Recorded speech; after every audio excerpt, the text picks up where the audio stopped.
Class 1 মানে tension কম করতে হবে। আমি এটা আলোচনা করেছিলাম। পিএইচই 4টি লাইন তুলে দিয়েছে, 5টি লাইন। পিএইচই সিলেবাস 5টি লাইন তুলে দিয়েছে। প্রতিটা লাইনের মান হচ্ছে 4। বলে দিচ্ছে যে আন্তর্জাতিকে কোন জায়গা থেকে প্রশ্ন করব। 35 বিসিএস এর আগে এক ধরনের সিলেবাস ছিল, আর 35 এর পরে হচ্ছে সিলেবাস চেঞ্জ, ব্যাপক চেঞ্জ। বাজারে ধরেন আন্তর্জাতিকের বই আছে, ধরেন নাম বলতেছি না, নাম বললে মার্কেটিং হয়ে যাবে, বইয়ের নাম বলবো না, 700 পেজের বই। এর মধ্যে 640 পেজ আছে হচ্ছে 1 মার্কের জন্য, আর 60 পেজ আছে হচ্ছে 15 মার্কের জন্য, আর 4 মার্কের জন্য কোনো বই নেই আছে। এখন আমার স্টুডেন্টরা সারা বছর এই 640 পেজ পড়ে, আর পরীক্ষা হলে গিয়ে বলে নাম্বার কমন পড়ে নেই, প্রশ্ন কমন পড়ে নেই, কিছুই পারি না। আন্তর্জাতিক খুব কঠিন, মারাত্মক কঠিন। কারণ হচ্ছে পড়ছে হচ্ছে 640 পেজ। বইয়ের উপরের দিকে লেখা আছে দেখবেন,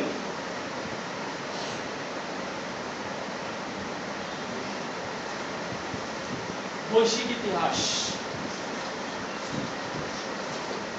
পিএসসি তার সিলেবাসে বলছে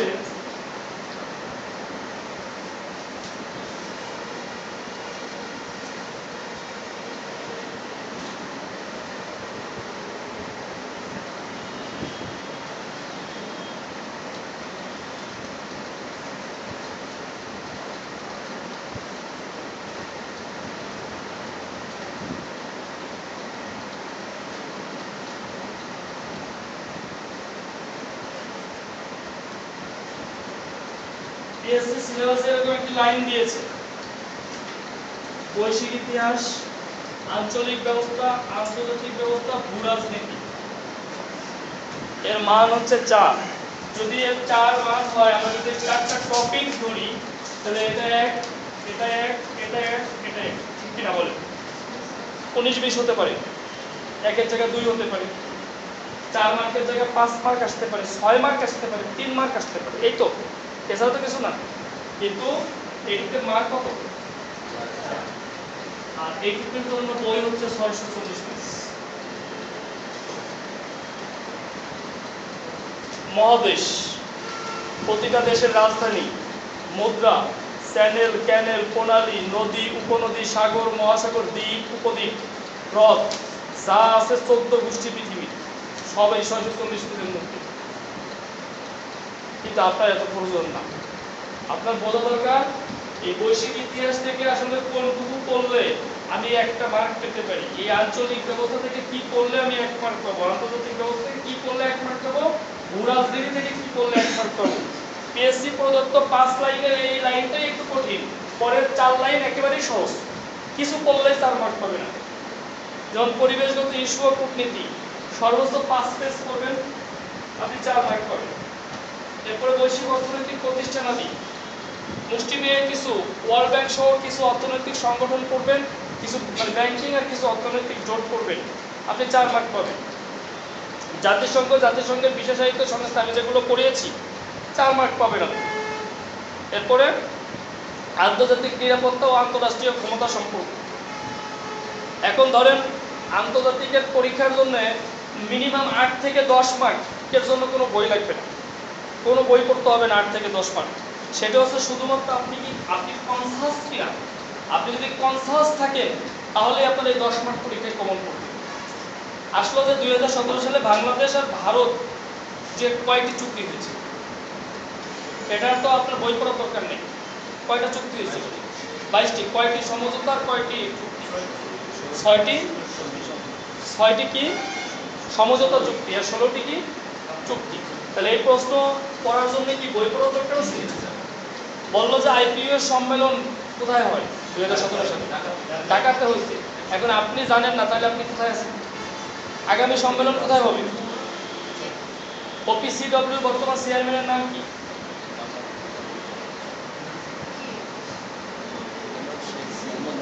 শেখ মোহাম্মদ বেলাল। তাহলে এইগুলো যদি কি বই পড়তে হবে? সার্কের মহাসচিব চেঞ্জ হয়েছে, আমজাদ হোসেন বিশিয়াল। ওআইসির মহাসচিব চেঞ্জ হয়েছে, তাই না? ইউসুফ বিন আল ওথাইসিন। আপনার আফ্রিকান ইউনিয়নের সদস্য চেঞ্জ হয়েছে, 54 জায়গায় 55 হয়ে গেছে। আপনার G7 এর সম্মেলন হয়ে গেল, G77 এর সম্মেলন হয়ে গেল, আসিয়ানের সম্মেলন হয়ে গেল, ব্রিক্স আগামীতে ব্রিক্স প্লাস হবে। তাহলে এর জন্য তো আপনার বই পড়ার দরকার নাই, শুধুমাত্র প্রতিদিন খবর রাখেন, পেপার পড়েন, নিউজ শোনেন, এই তো। আপনি 8-10 মার্ক আছে আপনার আশেপাশেই, কিন্তু আপনি জানেন না। পরীক্ষার হলে গিয়ে বলবেন এটা কোথা থেকে আসলো। এখন পরীক্ষায় আসলো যে নরেন্দ্র মোদীর শপথ গ্রহণ অনুষ্ঠানে সার্কভুক্ত দেশের বাইরে কয়টি দেশের রাষ্ট্রপ্রধান উপস্থিত ছিল? আসছে না? এখন সবাই বলে এই প্রশ্ন অনেক কঠিন হয়েছে, এ বাইরের থেকে করছে, টপিক্সের বাইরে না। টপিক্সের বাইরে না, এটা সাম্প্রতিক চলমান ঘটনাবলীর মধ্য থেকে করছে। একটা মরিশাসের প্রধানমন্ত্রী ছিল, তাহলে এটা বাইরে না তো, আপনাকে সিলেবাস বুঝতে হবে। আর আপনি যদি সিলেবাস না বোঝেন তাহলে ডেলি গিয়ে অফিসে বলবেন আমার কোর্স হয় না। বিশ্বযুদ্ধের ক্লাস পাইছেন কে কে? কেউই পান নাই? ব্যাস কি একবারে নিউ? ও আচ্ছা আচ্ছা। আঞ্চলিক ব্যবস্থার ক্লাস পাইছেন কে কে? আমার আঞ্চলিক আমি 12টা প্রতিষ্ঠান পড়াই একবারে, আরো গ্রিক সহ। পাইছেন কয়জন? 3-4 জন, 5 জন। আন্তর্জাতিক ব্যবস্থা আমি জাতিসংঘ, জাতিপুঞ্জ, বিশ্ব সাহিত্য এগুলো সব পড়াই। কে কে পাইছেন? এই 3-4 জন। ভূরাজনীতি আমি এখানে বিরোধপূর্ণ দিকগুলো পড়াই, পাইছেন কেউ? পার নাই। আচ্ছা, গতদিন কি পড়িয়েছি? মহাদেশ দিয়েছে। আসেন তাহলে মহাদেশের সাথেই থাকি। মহাদেশ শেষ হয়ে গেলে আবার আমরা প্রথম থেকে শুরু করবো, ঠিক আছে? মোটামুটি পুরানো যারা তাদের হয়ে গেছে, আপনাদের হয়ে গেছে না? তাহলে মহাদেশই করি। আসেন সবার জন্যই কমন থাকবে, তাহলে রোজার দিনে ওরা কষ্ট করে আসছে, অন্য কিছু পড়াইলে তো খারাপ দেখা যাবে।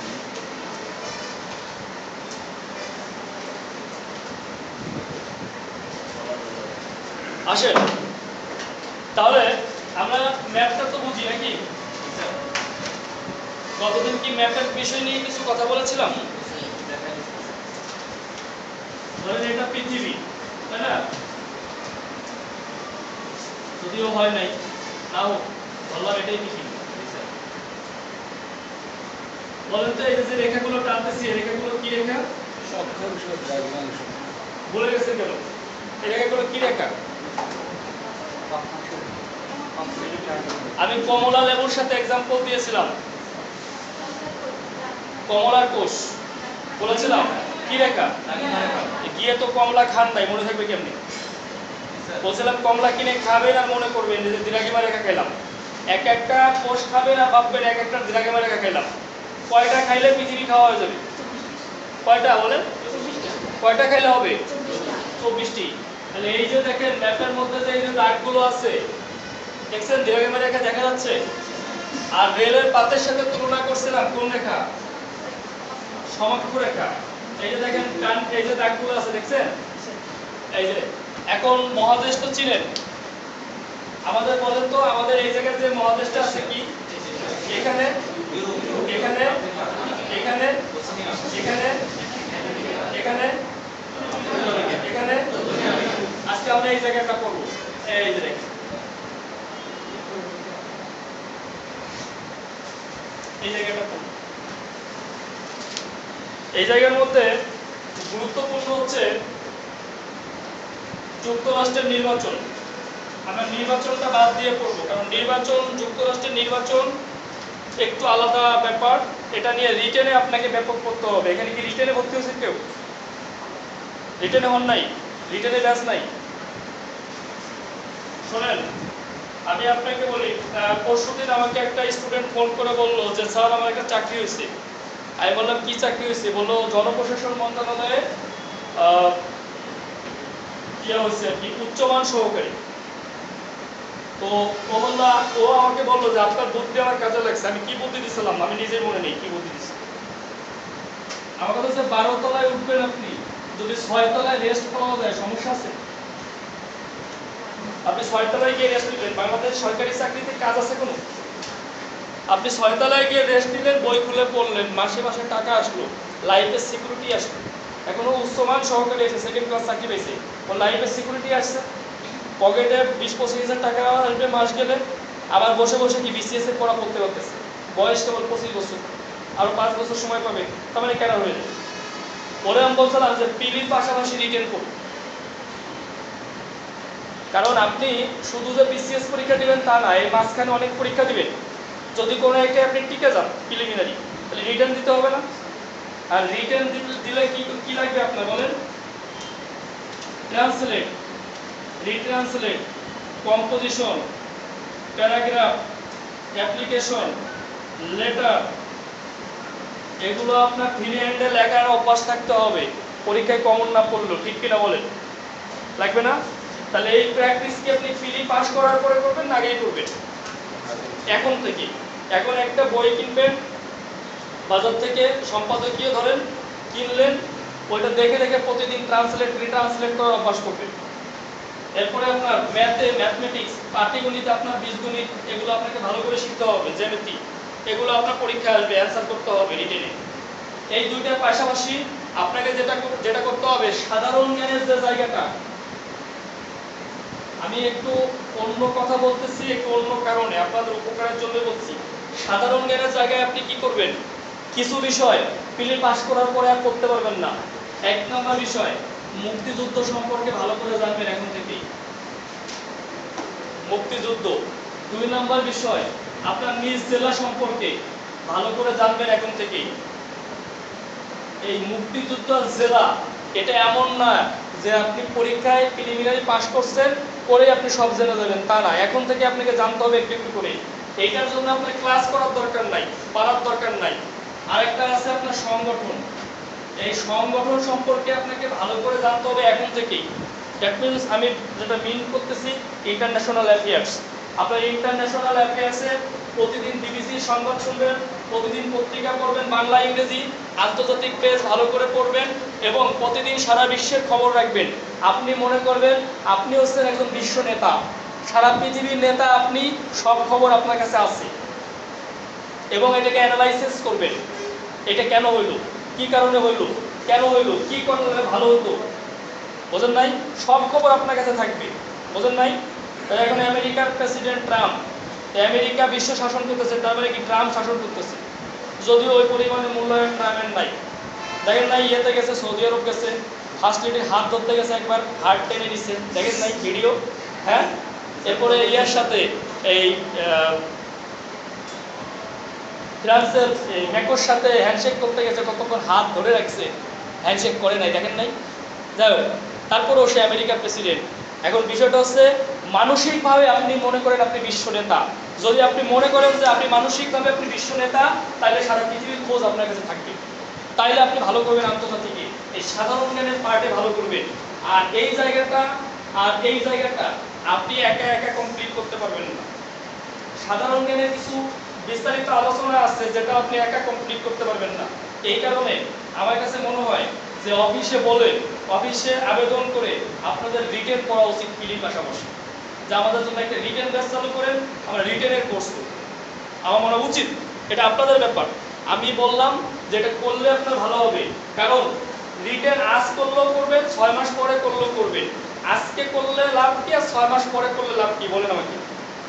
আপনি ধরেন প্রি পাস করে গেলেন, রিটেনের জন্য টাইম পাবেন কয় মাস? 3 মাস। দেখতে দেখতে চলে 3 মাসে প্রিপারেশন হবে না। এখন যদি প্রিপারেশন থাকে, ওই 3 মাসে আপনি রিভিশন দিতে পারেন, তাহলে ফার্স্ট টাইমে কেনা। নাহলে যদি এখন যদি আপনার রিটেনের নলেজ না থাকে, আপনি কিন্তু প্রি পাস করার পরে ফার্স্ট টাইম কেনার হবেন না। আমার কথা বুঝতে পারছেন? সো ফার্স্ট টাইম কেনার, আর একবার প্রি পাস করার পরে যদি রিটেনে যান, রিটেন থেকে যদি ফেরত আসেন, জীবন মৃত্যু শেষ হয়ে যাবে, বেঁচে থেকেও মৃত, এমন একটা অবস্থা আপনার হয়ে যাবে। পরের বিসিএস এ গিয়ে খারাপ করবেন, প্লি পাস করবেন না, এমন একটা অবস্থা তৈরি হবে। সো এটা আমি আমার ব্যক্তিগত পক্ষ থেকে বললাম, অন্য কোনো কারণে না। যদি সম্ভব হয় আপনার অফিসে আবেদন করে আপনার একটা রিটেনের কোর্স চালু করেন নিজেরাই। আমাদের পরিচালক সাহেবকে বলেন যে আমাদের রিটেন দরকার, কারণ আপনাকে ট্রান্সলেট রিট্রান্সলেট সিস্টেমে শিখাবে ইংলিশ টিচার, কিভাবে ট্রান্সলেট রিট্রান্সলেট করতে হয়, আপনার পরীক্ষায় কমন না পড়লেও অ্যান্সার করতে পারবেন এমন টেকনোলজি আপনাকে দিয়ে দিব। সো এগুলো আজকে করলেও করা লাগবে, কালকে করলেও করা লাগবে, পরশু করলেও করা লাগবে। যেটা আজকে করলে সম্ভব সেটা পরশুর জন্য জিয়ে রেখেন না। যারা কাজ ফেলে রাখে তারা জীবন উন্নতি লাভ করতে পারে না। সো আপনারা যদি মানে সম্মিলিতভাবে চেষ্টা করেন যে আমরা আগামী এই জুন মাসে সার্কুলার হয়ে যাবে, তাহলে আপনি যদি রিটেনের ডিটেলস পড়েন কি হবে, আপনার ডিপনেসটা বাড়বে। ডিপনেস বাড়লে কি হবে, আপনি পিলির কোনো প্রশ্ন আপনার বাদ হবে।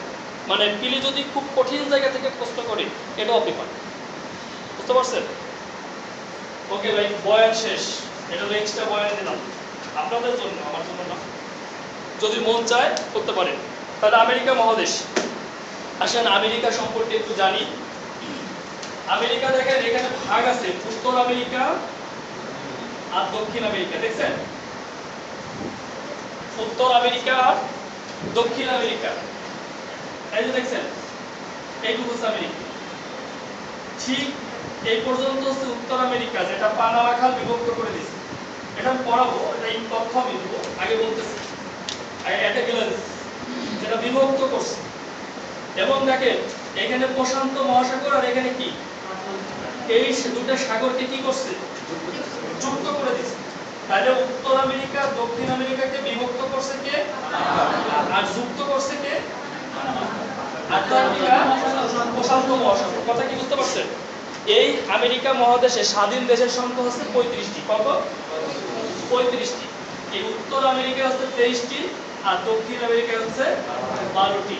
আমরা এই 35টি দেশ সম্পর্কে কম বেশি ধারণা নেওয়ার চেষ্টা করবো আজকে, ঠিক আছে?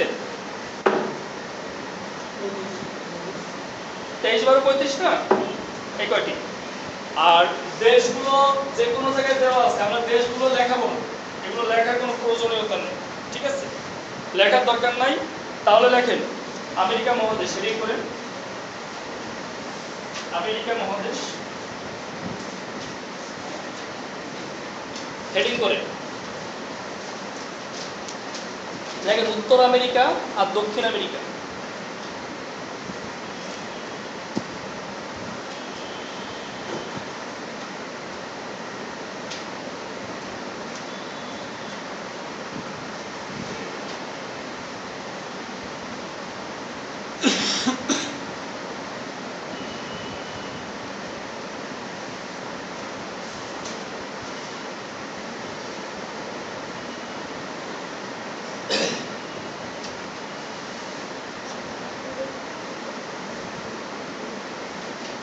উত্তর আমেরিকাকে আবার 3 ভাগে ভাগ করা হচ্ছে, ক্যারিবিয়ান অঞ্চল, মধ্য আমেরিকা আর উত্তর আমেরিকা।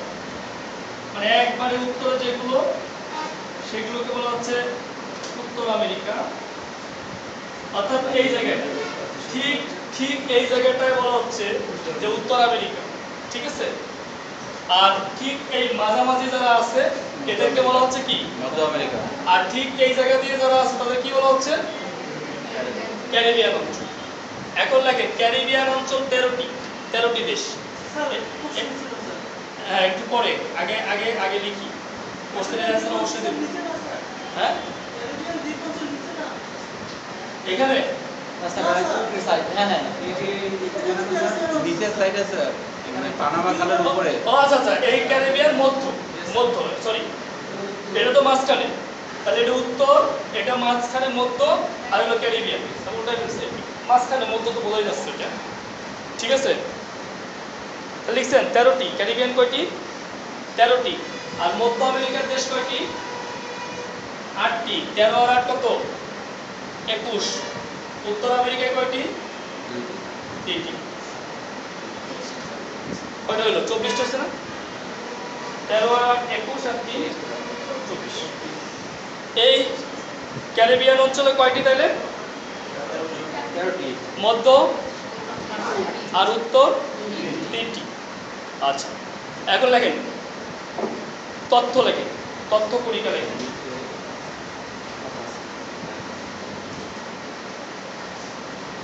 লিখছেন? কোনো সমস্যা বলেন? কোনো সমস্যা? লেখেন পৃথিবীর 3য় বৃহত্তম মহাদেশ,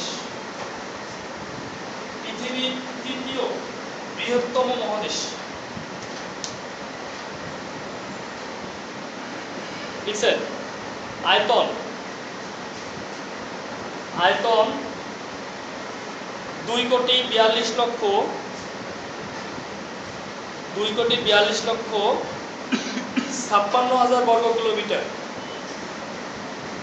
2,42,56,000 বর্গ কিলোমিটার। ব্র্যাকেটে লেখেন পৃথিবীর মোট আয়তনের 16.5%। 16.5%। পৃথিবীর মোট আয়তনের 16.5%।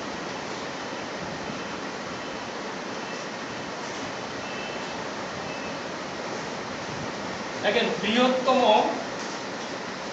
উপদ্বীপ। বৃহত্তম উপদ্বীপের নাম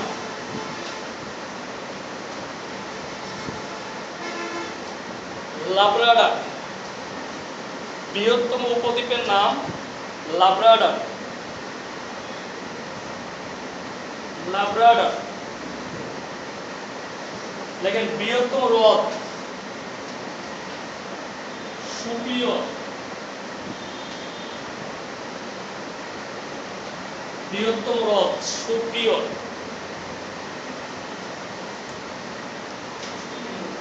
সুপিরিয়র বুঝছেন? হ্যাঁ। বৃহত্তম নদী মিসিসিপি। দীর্ঘতম। হ্যাঁ দীর্ঘতম হয় না কোনটা? নদী? হ্যাঁ দীর্ঘতম কোথায়? বৃহত্তম না, সেটা দীর্ঘতম বৃহত্তম বলা যায়। দীর্ঘতম মানে কি? লম্বা যেটা লম্বায় বড় ওটাকে তো বৃহত্তম বলতেছে। আর না পানিপথের বৃহত্তম ক্ষুদ্রতম এরকম হয় না, এটা ঠিক আছে, তো বৃহত্তম আপনি বলতে পারেন, তাতেও কিন্তু ভুল হবে না। বৃহত্তমের দিক দিয়ে যদি বিষয় হয় তাহলে আমাজন বড় নদী না বিশ্বের মধ্যে, আর দীর্ঘতম যেটা নীল নদ। কোনটা? দীর্ঘতম যদি আসে তাহলে নীল নদ আসতেছে আমাদের, আর বৃহত্তম সেক্ষেত্রে আমাজন আসে। আমাজন কি? আর বৃহত্তম যেটা আচ্ছা, এটা হলো আমি আমেরিকা মহাদেশে আছি, আমেরিকার বৃহত্তম, ঠিক আছে, ওকে। আয়তনে বৃহত্তম দেশ হ্যাঁ কানাডা। আয়তনে বৃহত্তম দেশ কানাডা। তোটা কি একসাথে লিখবো? মিসিসিপি মিসৌরি একসাথে? হ্যাঁ শুধু মিসিসিপি? বুঝিনি আপনার কথা। মিসিসিপি মিসৌরি কি একসাথে লিখবো নাকি শুধু মিসিসিপি লিখবো? শুধু মিসিসিপি লেখা না, এটা দরকার হবে। দেখি সাউন্ডটা আপনাদের ভালো লাগে? আমার গলায় সাউন্ড দরকার নেই। কে? ওকে, তাহলে আয়তনে কোন দেশ বড়? জনসংখ্যায়? হ্যাঁ, এই চীন কোন মহাদেশে? লেখেন যুক্তরাষ্ট্র। চীনকে আনেন কেন? চীনকে টেনে আনেন কোথায়? দেখেন আয়তন ও জনসংখ্যায় ক্ষুদ্রতম দেশ। আয়তনে ও জনসংখ্যায় ক্ষুদ্রতম দেশ Saint Kitts.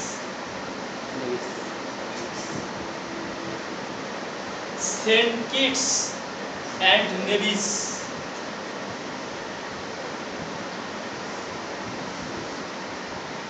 Saint Kitts and Nevis আয়তনে ও জনসংখ্যায় ক্ষুদ্রতম। নেভিস নয়কার ঘনিষ্ঠ নেভিস। দেখছেন? আয়তনে বৃহত্তম জলপ্রপাত। আয়তনে বৃহত্তম জলপ্রপাত নায়াগ্রা।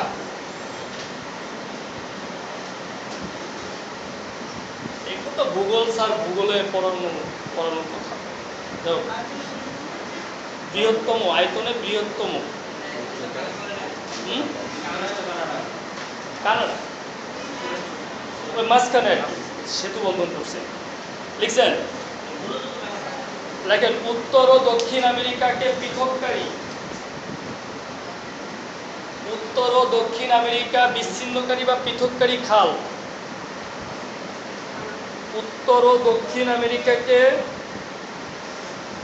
পৃথককারী বা বিচ্ছিন্নকারী খাল পানামা খাল। পানামা খাল। উষ্ণতম স্থান, উষ্ণতম স্থান ডেথ ভ্যালি।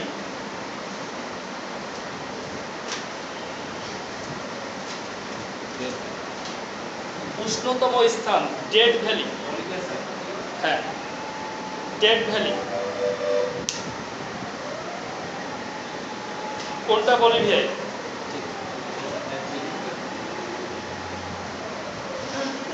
এটা অবস্থান, এটা যুক্তরাষ্ট্রে অবস্থান, ঠিক আছে, অবস্থান যুক্তরাষ্ট্রে। ডেথ ভ্যালি লেখেন 86 মিটার, এটা 86 মিটার পর্যন্ত। দরকারও নাই, না দরকার নাই, বাদ দিয়ে দেন, 86 মিটার কেটে দেন, এটা দরকার নেই। স্বাধীন দেশ 23টি, এটা তো জানেন।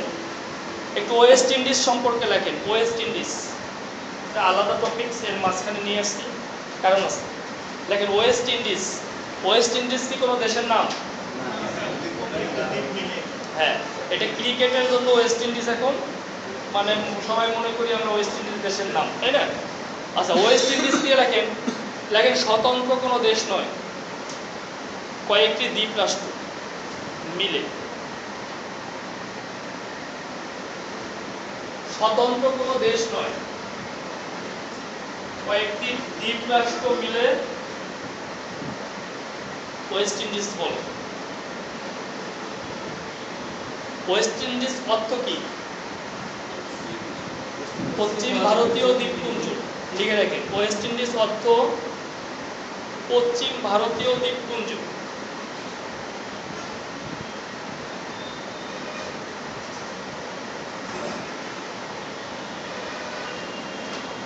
আবিষ্কারক ক্রিস্টোফার কলম্বাস, কত সালে? 1492, রাইট, 1492 ক্রিস্টোফার কলম্বাস। ভুলে ভুলে আবিষ্কার হয়েছে এটা, নাকি ভুলে হয়েছে না?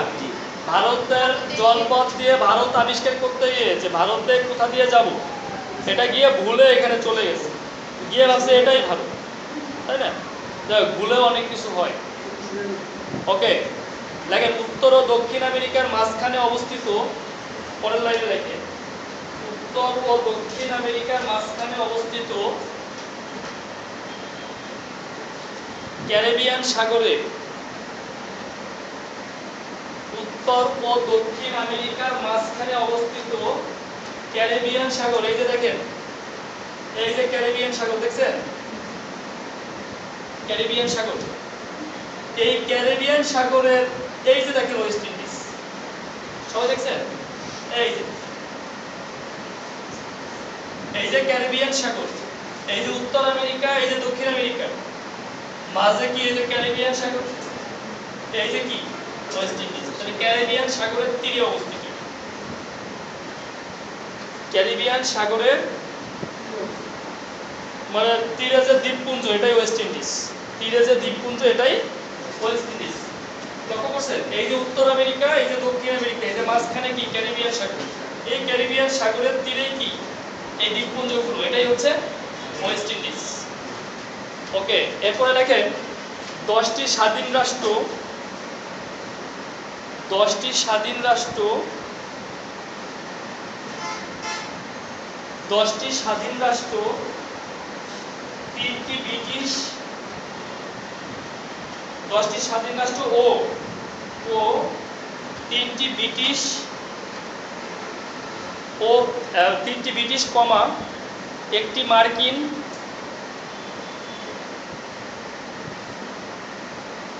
নির্ভরশীল অঞ্চল মিলে ওয়েস্ট ইন্ডিজ। মানে মোট 14টি, এর মধ্যে 10টা স্বাধীন আর 4টা স্বাধীন না। এর মধ্যে 3টা আছে ব্রিটিশদের আন্ডারে আর একটা আছে মার্কিনদের আন্ডারে।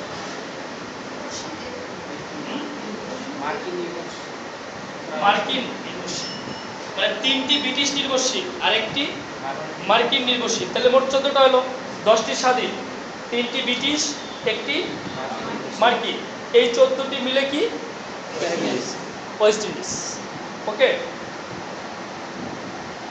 স্বাধীন, এগুলোর নাম লেখার দরকার নাই, স্বাধীন দেশ পরাধীন দেশ, এগুলো দরকারই নাই কোনো। এই বেশি পড়তেছি, মহাদেশ নিয়ে যা পড়া হচ্ছে এগুলোই বেশি এক্সেস জানার জন্য। আমি এগুলো কোথাও কখনোই পড়াইনি, আমি ওই সিলেবাস কমপ্লিট করি।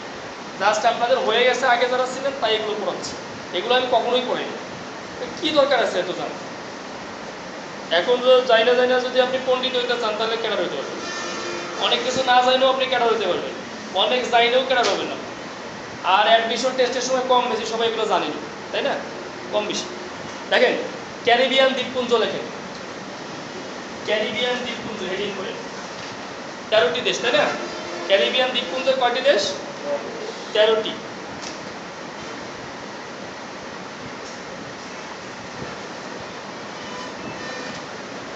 দেখেন বাহামা, বাহামার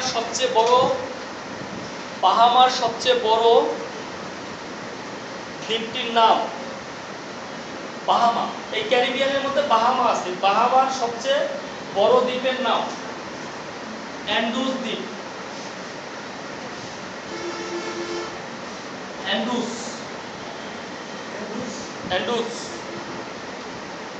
অ্যান্ডুস দ্বীপ।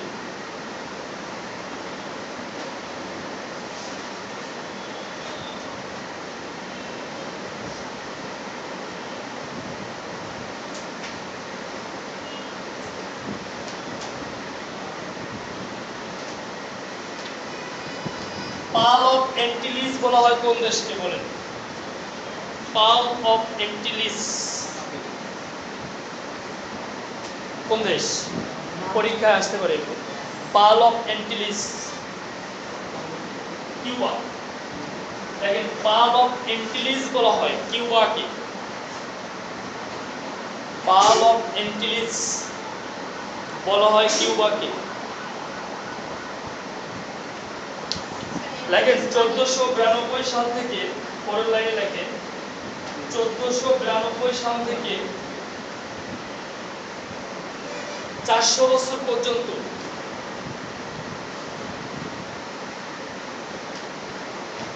কিউবা স্পেনের উপনিবেশ ছিল। কিউবা স্পেনের উপনিবেশ ছিল। 400 বছর পর্যন্ত কিউবা স্পেনের উপনিবেশ ছিল। তাহলে কিউবা কোন দেশের উপনিবেশ ছিল? অনেকে পরীক্ষা আসলে আপনার কাছে মনে হবে যে আমেরিকার সাথে ঝামেলা, তাহলে আমেরিকার উপনিবেশ ছিল, মানে যুক্তরাষ্ট্রে। ভুল করেন না, স্পেনের, স্পেনের। ঠিক আছে, ওকে। লেখেন কিউবা স্বাধীনতা লাভ করে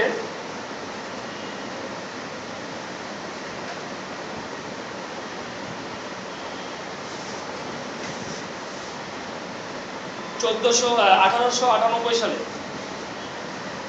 1898 সালে লিখছেন। লেখেন আগ্নেয়গিরি, পরের লাইন, আগ্নেয়গিরি অগ্নুৎপাতের মাধ্যমে গঠিত। আগ্নেয়গিরি অগ্নুৎপাত,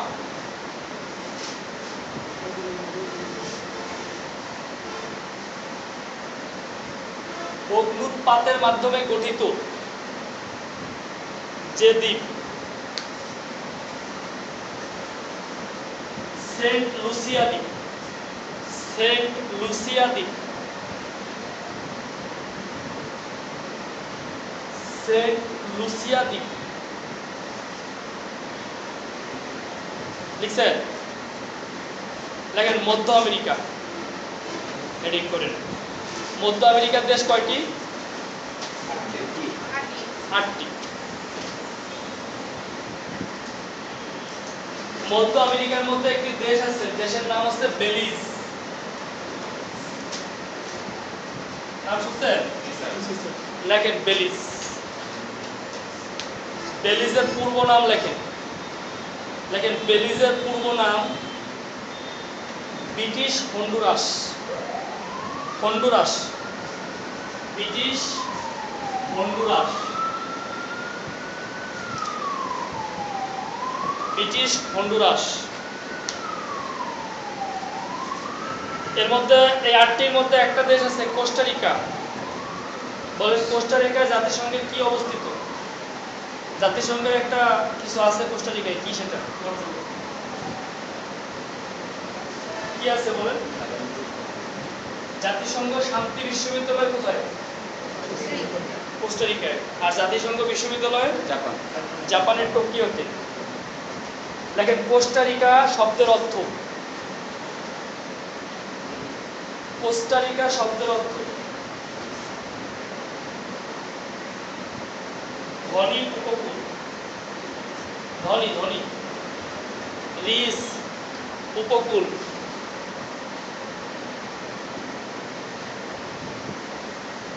দেখেন মধ্য আমেরিকার দেশগুলোর মধ্যে, মধ্য আমেরিকার দেশগুলোর মধ্যে স্থায়ী সেনাবাহিনী নেই। মধ্য আমেরিকার দেশগুলোর মধ্যে স্থায়ী সেনাবাহিনী নেই। কোন দেশে? কোস্টারিকা। গুরুত্বপূর্ণ প্রশ্ন। লেখেন 1963 সাল থেকে 1963 সাল থেকে গুয়েতমালা,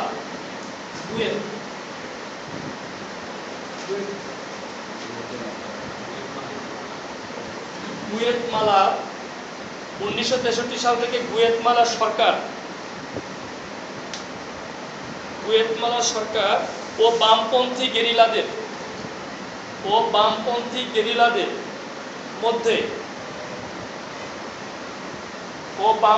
গেরিলাদের মধ্যে 36 বছরের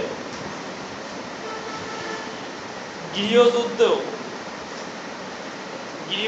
অবসানে শান্তি চুক্তি হয়। গৃহযুদ্ধ অবসানে শান্তি চুক্তি হয় 1996 সালে। গৃহযুদ্ধের শান্তি চুক্তি হয় 1996 সালে। লেখেন popular liberation army, popular liberation army, popular liberation army. লেখেন এটি একটি গেরিলা সংগঠন, এটি একটি মেক্সিকোর গেরিলা সংগঠন। লেখেন এটি একটি মেক্সিকোর গেরিলা সংগঠন, পপুলার লিবারেশন আর্মি, PLA নাকি? এটা মেক্সিকোর একটি গেরিলা সংগঠন। লেখেন মেক্সিকো স্বাধীনতা লাভ করে 1821 সালে।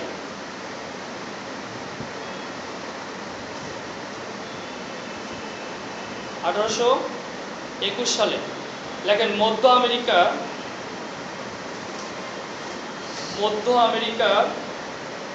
সর্বোচ্চ আগ্নেয়গিরির নাম কোথায় থেকে গেছেন বলেন?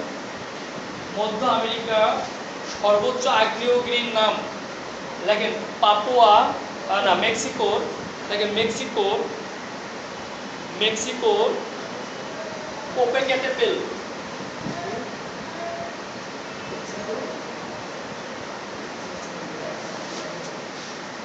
পোপেক্যাটেপেল,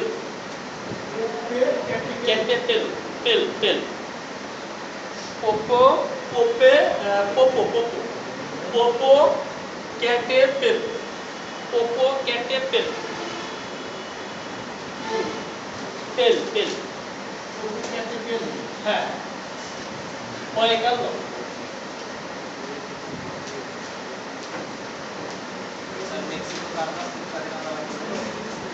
যুক্তরাষ্ট্রের কাছে, মানে হ্যাঁ যুক্তরাষ্ট্র স্বাধীনতা লাভ করেছে কত সালে? 1783। মেক্সিকো স্পেনের কাছ থেকে, স্পেনের উপনিবেশ ছিল। হ্যাঁ দেখেন মেক্সিকো উপসাগর ও ক্যারিবিয়ান সাগরকে যুক্ত করেছে। মেক্সিকান উপসাগর ও ক্যারিবিয়ান সাগরকে যুক্ত করেছে। মেক্সিকান উপসাগর ও ক্যারিবিয়ান সাগর, মেক্সিকান উপসাগর ও ক্যারিবিয়ান সাগরকে যুক্ত করেছে। ইউকাটাল, হ্যাঁ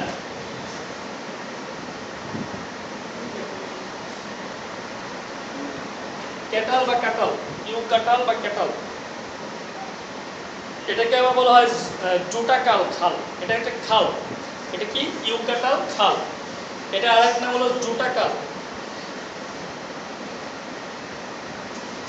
এগুলো খামাখা পড়া হচ্ছে আর কিছু না, জানা হচ্ছে কি এই আর কিছু না। লিখছেন ইউকাটাল বা জুটাকাল খাল। তারপরে লেখেন হ্রদ ও আগ্নেয়গিরির দেশ, হ্রদ ও আগ্নেয়গিরির দেশ নিকারাগুয়া, নিকারাগুয়া।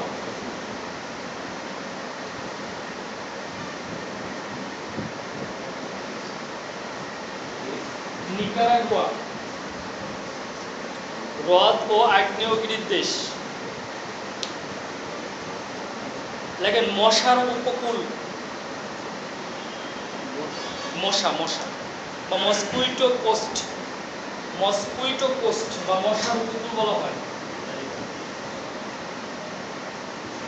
মসকুইটো, মসকুইটো মানে মশার উপকূল, মসকুইটো কোস্ট, ঠিক আছে, COAST, মসকুইটো কোস্ট বা মশার উপকূল বলা হয়। দেখেন নিকারাগুয়া কি, এই জায়গায় যাওয়া দরকার না, নিকারাগুয়া কি। দেখেন হন্ডুরাসের গেরিলা দলটির নাম, হন্ডুরাস এর গেরিলা দলটির নাম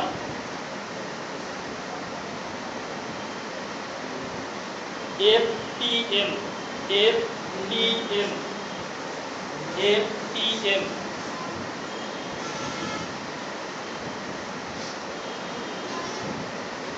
FPM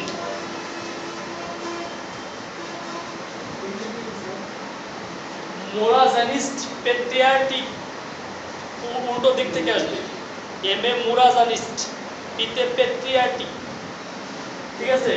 এরপরে হচ্ছে এপে কি ফ্রন্ট, ফ্রন্ট মোরাজানিস্ট পেট্রিয়ার্টিক ফ্রন্ট, দরকার নাই।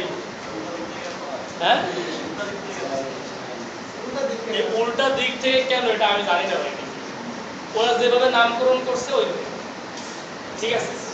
ধরেন আপনি এভাবে ধরতে পারেন আমরা রিট্রান্সলেট তো উল্টা দিক থেকেই, ঠিক আছে, আমি নিজে জানি না সত্য কথা, ঠিক আছে। ওকে, এরপর লেখেন আটলান্টিক ও প্রশান্ত মহাসাগরকে যুক্ত করেছে পানামা খাল, এটা তো জানেনই। আটলান্টিক মহাসাগর ও প্রশান্ত মহাসাগরকে যুক্ত করেছে পানামা খাল। লেখেন প্রেইরি তৃণভূমি, প্রেইরি,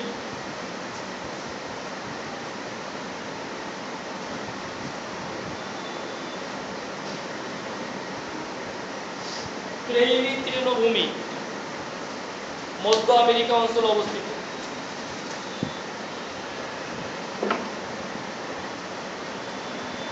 প্রেইরি,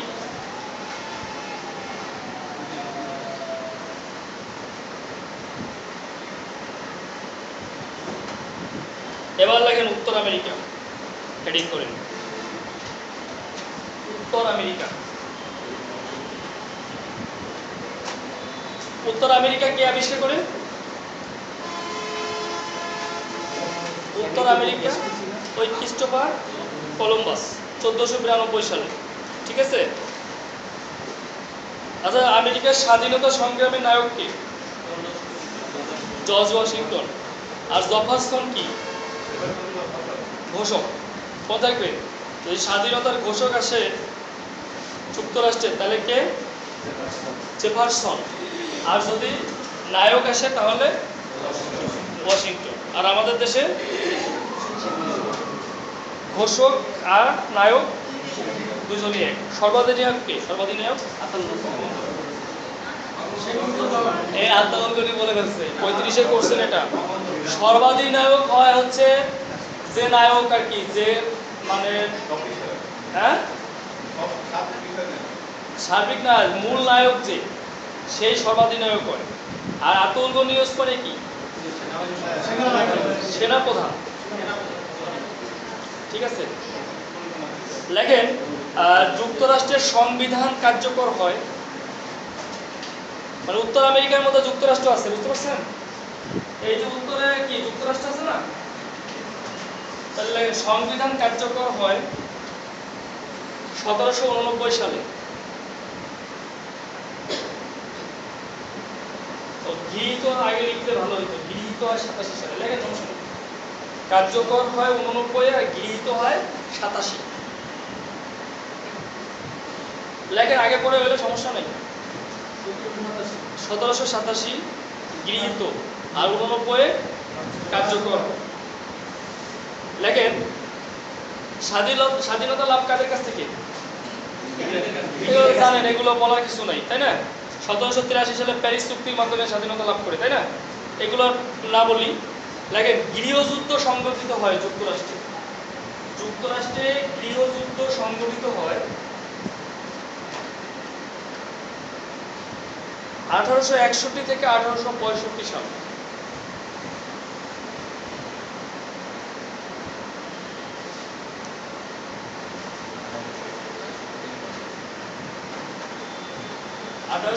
থেকে 1800। দেখেন যুক্তরাষ্ট্রের সংবিধানের রচয়িতা, সংবিধান রচয়িতা জেমস মেডিসন।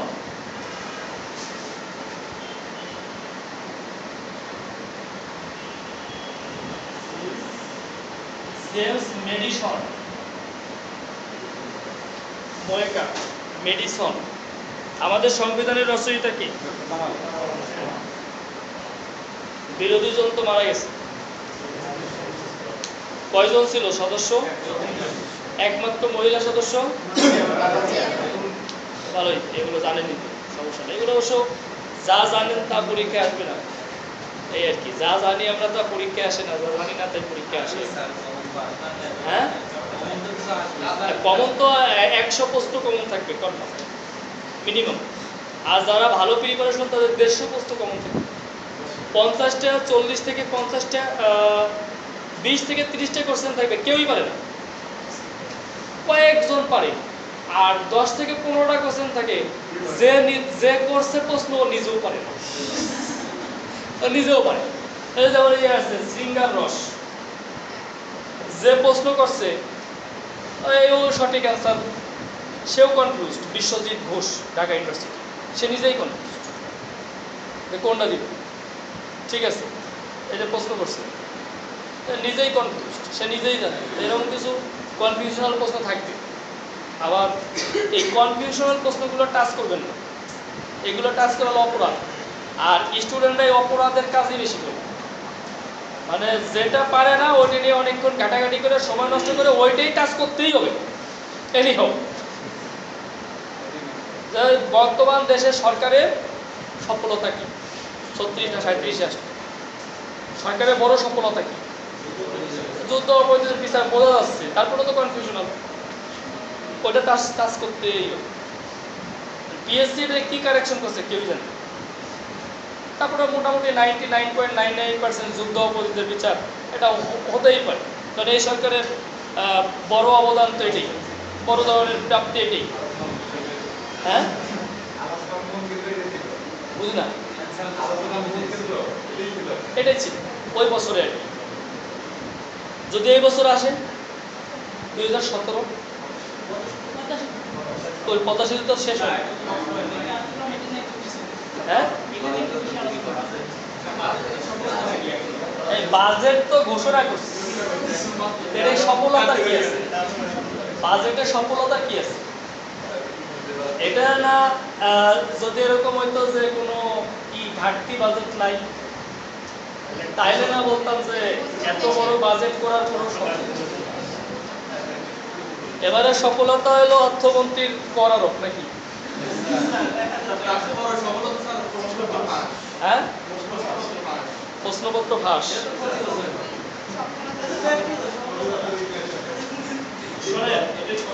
আমাদের দেশে কি করা দরকার জানেন? আমাদের দেশে যেটা দরকার 8 ঘন্টা কাজ বাধ্যতামূলক করা উচিত মানুষের, এটা আইন করা উচিত। অ্যাডাল্ট 18 বছরের পরে গিয়ে, স্টুডেন্ট থাকলে আলাদা ডিফারেন্ট ব্যাপার। 8 ঘন্টা কাজ করার পরে যদি তার সময় থাকে তাহলে শাহবাগে বসে সিলেসিলি করবে, কোনো সমস্যা নেই। কোনো কাজ নাই, শাহবাগে বসে শুয়ে থাকে। এত আন্দোলন, এত দাবি, এই সেই হ্যান ত্যান আছে। এখন গভর্নমেন্ট যদি কায়দা করে সবাই 8 ঘন্টা কাজ বাধ্যতামূলক করে, যে 8 ঘন্টা কাজ না করবে ডিউটি, তাহলে জেল জরিমানা হবে, তাহলে দেশ উন্নতি হবে। আপনি 8 ঘন্টা কাজ করবেন, হ্যাঁ ক্ষেত্র থাকা লাগবে। ক্ষেত্র ক্ষেত্র আছে, ক্ষেত্র নাই, যোগ্যতা অনুযায়ী ক্ষেত্র স্যার, হ্যাঁ ক্ষেত্র আছে, যোগ্যতা অনুযায়ী ক্ষেত্র রাখবে না, ক্ষেত্র ক্ষেত্র নাই এটা বললে ভুল হবে। আমি বলছি ছাত্রদের জন্য। ছাত্র আপনি ধরেন আপনার জন্য কি ক্ষেত্র, আপনার দরকার একটা গভর্নমেন্ট জব, আপনার একটা গভর্নমেন্ট জব দরকার। এখন গভর্নমেন্টের যে আমলাতান্ত্রিক জটিলতা আছে এটা নিরসন করে বেকার ছেলেদের চাকরি দিয়ে দেওয়া উচিত। কমপক্ষে এই মুহূর্তে যদি গভর্নমেন্ট চায় কমপক্ষে 5 লক্ষ ছেলে মেয়েকে চাকরি দিতে হবে একটা টাইম, এই পরিমাণে ভ্যাকান্ট আছে, যাই না, তো এটা গভর্নমেন্ট প্রবলেম। এটা দিতে বেতন পরে যারা বাড়াবে তাদের জন্য সমস্যা হবে, তখন তারা দিতে পারবে। বুঝলি, যদি একবারই 5 লক্ষ দিয়ে যায় তারপর এরপরে যারা আসবে তারা তো তারপর পেমেন্ট পাবে। এই যে ফাইলগুলো ঝুলে আছে লোকবলের অভাবে কেন? আপনি একবারে যদি না দিয়ে দেয় আর পরে যারা আসবে, এটা তো কেমন প্রশ্ন করলেন? প্রতি বছরই কি একজনের বয়স 30 বছর হয়ে যাবে না, বয়স চাকরির বয়স? এই প্রতি বছরই না কারো 30 হয়ে যাবে না, তারপরে প্রতি বছরই তো ভ্যাকেন্ট হবে। তারপরেও একটা যে একবারে 5 লক্ষ সিট ভ্যাকেন্ট হওয়া, তারপর প্রতি বছরে মনে করেন 10,000 করে ভ্যাকেন্ট হওয়া, 10,000 করে নেয়, আর একবারে 5 লক্ষ। কর্মপরিধি বাড়বে না, আমাদের শিল্প অঞ্চল হচ্ছে না, কর্মপরিধি বাড়বে না, সবাই কি গভর্নমেন্ট জব পাবে? সেটা তো বলছেন, এই জন্য বললাম স্যার যদি যোগ্যতা না, এখন গভর্নমেন্ট শোনেন, গভর্নমেন্টের উচিত ছিল বেতন না বাড়ে চাকরি দেওয়া। কাজের লোকের শোনেন, বাংলাদেশের প্রাইভেট সেক্টরের লোকেরা যে পরিমাণে পরিশ্রম করে, এই পরিশ্রম যদি গভর্নমেন্ট এমপ্লয় করতো, আপনি কোর্টে গিয়ে দেখেন কত বছরের ফাইল ঝুলে আছে। কোর্টে না, শুধু প্রত্যেকটা সেক্টরে গিয়ে দেখেন কত বছর যাবত ফাইল ঝুলে আছে। লোকবলের অভাব, লোক নেই। জনপ্রশাসন মন্ত্রণালয় আপনি যেটা পরীক্ষা দিবেন পিএসসি, এই জনপ্রশাসন মন্ত্রণালয়ের লোকবলের কি ঘাটতি জানেন? যার কারণে বিসিএস লেন্দি হয়, ঘাটতি জনপ্রশাসন মন্ত্রণালয়ে ঘাটতি। তাহলে আপনার ভ্যাকেন্ট আছে, এটা আপনি চাকরি পাবেন, এটা আপনার নাগরিকের অধিকার। আপনার ভ্যাকেন্ট আছে, ভ্যাকেন্সি আছে, আপনি কেন চাকরি দেবেন? আপনি কেন খালি রাখবেন? এটা ঠিক না। তাহলে এবার আপনার 5 লক্ষ দিয়ে দিল, পরের বার কি আর সার্কুলার দিতে পারবে না? কি মনে করেন 1 বছর 5 লাখ দিয়ে দিলে পরের বছর চাকরির নেশা থাকবে? কয়জন আপনি বেকার থাকবে? স্টুডেন্ট, রানিং স্টুডেন্ট পাবেন, বেকার পাবেন না কেউ। রানিং স্টুডেন্ট কি চাকরি করতে যাবে? আপনি অনার্স কমপ্লিট করবেন, মাস্টার্স কমপ্লিট করবেন, চাকরি করবেন, সমস্যা। আপনি তো বেকার কখন? এই বেকার কাকে বলে? বেকার কাকে বলে?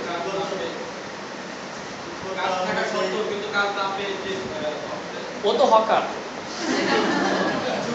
বেকার কি লেখাপড়া শেষ, আপনার মাস্টার ডিগ্রি কমপ্লিট, তারপরে আপনি বেকার। তাই না, শিক্ষিত বেকার কাকে বলে? বেকার তো 2 প্রকার, অশিক্ষিত বেকার আছে আর শিক্ষিত বেকার আছে। তাহলে শিক্ষিত বেকার কারা? আপনি শিক্ষিত বেকার কখন হবেন?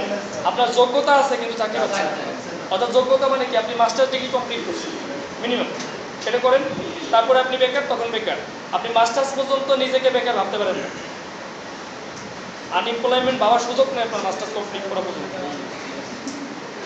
বুঝতে পারছেন? আচ্ছা আসেন ওইদিকে না যাই, কই আসলাম? লেখেন আইনসভার নাম।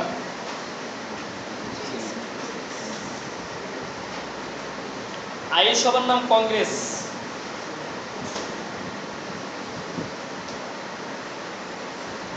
দেখেন 50টি রাজ্যের মধ্যে 50টি রাজ্যের মধ্যে হাওয়াই ও আলাস্কা মূল ভূখণ্ডের বাইরে। হাওয়াই ও আলাস্কা মূল ভূখণ্ডের বাইরে। 50টি রাজ্যের মধ্যে হাওয়াই ও আলাস্কা মূল ভূখণ্ডের বাইরে। লিখছেন? দেখেন আলাস্কা ক্রয় রাশিয়া থেকে, আলাস্কা ক্রয় করেছিল রাশিয়া থেকে, আলাস্কা ক্রয় করেছিল রাশিয়া থেকে 1867 সালে।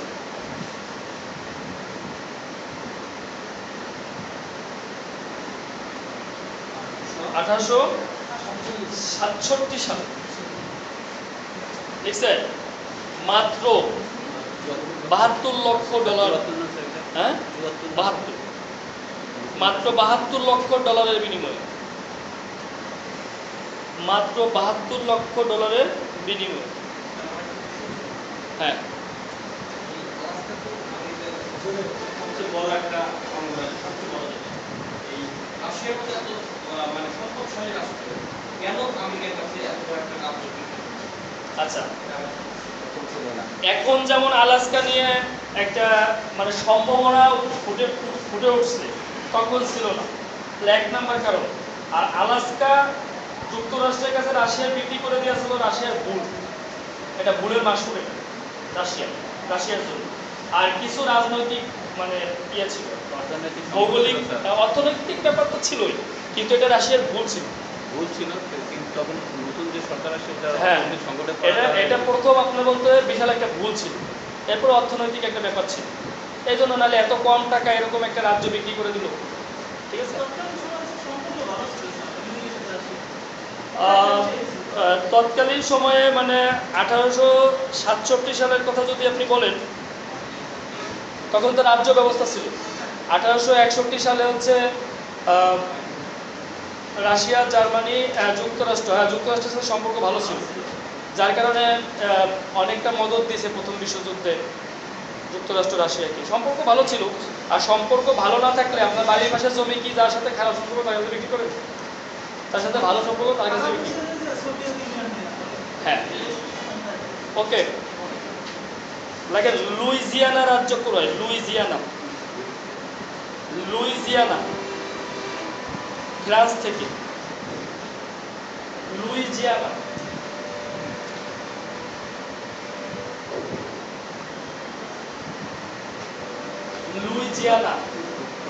ক্রয় ফ্রান্স থেকে 1803 সালে।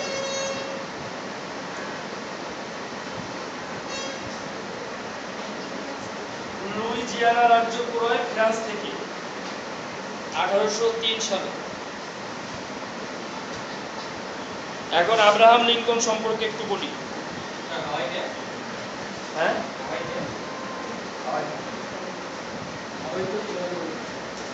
হাওয়াই, হাওয়াই তো রাজ্যের বাইরে, ক্রয়কৃত তো না। বলছিলাম দুইটা হচ্ছে মূল ভূখণ্ডের বাইরে, একটা হচ্ছে ক্রয় করা রাশিয়া থেকে। ইংল্যান্ড থেকে কোনটা পায়? হ্যাঁ, ইংল্যান্ড, ইংল্যান্ড থেকে কোনটা পায়? ব্রিটেন থেকে, কোনটা করে ধরছে আমি জানি না। লুইজিয়ানা ফ্রান্স থেকে নিছে, আর নিছে রাশিয়া থেকে। ব্রিটেন থেকে তো নিছে আপনার এই যে কি বলে এটাকে, ওই যে যুক্তরাষ্ট্র যে জায়গায় চালায়, কি নাম ওটা মনে আছে নাম, গুপ্ত যে জায়গা, গুয়াতমালার মতো, হ্যাঁ,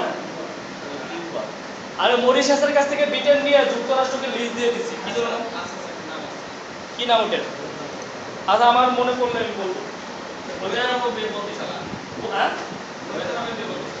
ওটা কিউবায়, ওটা কিউবাতে। কিন্তু ওই যে বন্দিশালাটা পৃথিবীর সবচেয়ে রহস্যজনক জায়গা ওইটা এখন পর্যন্ত। ওইখানে আমেরিকা কি করে কেউ জানে না। এরিয়া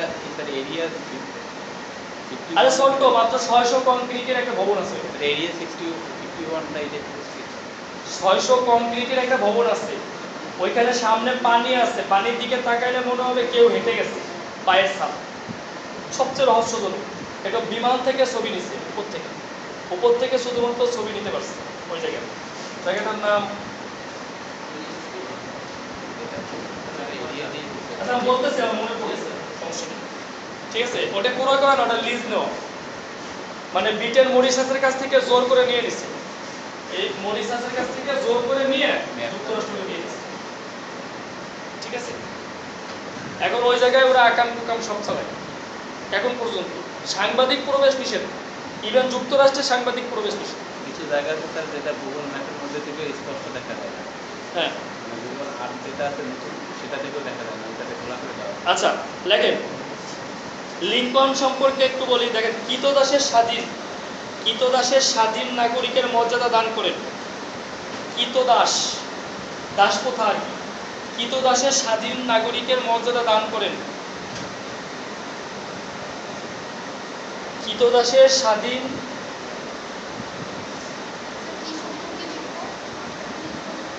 না লেখেন কৃতদাস। আচ্ছা আপনারা আমি বলেছেন কাটা দরকার নেই, এখানে লেখেন কৃতদাস। কৃতদাসের স্বাধীন নাগরিকের মর্যাদা প্রদান করেন আব্রাহাম লিঙ্কন। কিন্তু সাভারের তো কৃতদাস ব্যবস্থা রয়ে গেছে। Right right, thank you very much. Diego Garcia, হ্যাঁ মনে পড়ছে, ঠিক আছে, থ্যাংক ইউ ভেরি মাচ। কিন্তু সাভারের কৃতদাস তো দূর হয় নাই। দেখেন সকালবেলা কি অবস্থা, দাস প্রথা সাভারে চলে তো, চরমভাবে চলে। হ্যাঁ গার্সিয়া, গার্সিয়া, এটা হলো লিস্ট নেওয়া। কি? এটা সামরিক ঘাঁটি। সাভারে বলছি দাস প্রথার কথা। সকালবেলা মানুষ বিক্রি হয় ওই ওভারব্রিজের ওই পাশে গিয়ে দেখেন, দেখছেন কখনো? কি বলেন? আমি যে কয়দিন গেছি সেই কয়দিন দেখছি কমপক্ষে 300-400 মানুষ ওখানে দাঁড়ায় থাকে, বিক্রি হয়। হ্যাঁ আছে না?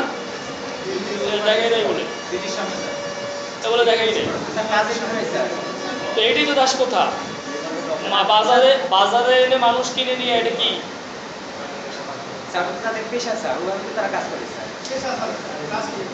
ওরে বাবা, এটা তো বাজারে উঠবে কেন?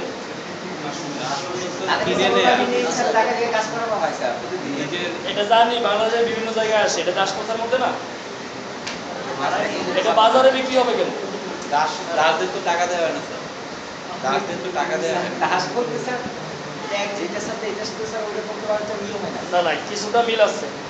আপনি চিন্তা করেন, একটা মানুষ বাজারে উঠবে তার বিক্রি হওয়ার জন্য, এবং মালিক পক্ষ রাখেন, মালিক পক্ষ দাঁড়ায় দাঁড়ায় দেখতেছে কার শক্তি কেমন, কারে নিলে ভালো হবে, জিজ্ঞাসা করতেছে বাড়ি কোথায়, তোমার মায়না কত, 600, 700, 800, ঠিক আছে তুমি আমার বাড়ি 15 দিলে। আমরাও দাস স্যার, হ্যাঁ এই ক্ষেত্রে তো আমরাও দাস। আমরাও তো স্যার আমাদের মেধার পরিচয় দিয়েই সরকারি চাকরির জন্য অ্যাপ্লিকেশন করতেছি, এবং তারা সরকারি চাকরি তো চাকরি, এটা তো অসম্ভব কিছু না। আমরা ওরা তো তাই করতেছি স্যার, সবই কোন ব্যক্তি করে টাকা সবই দাস,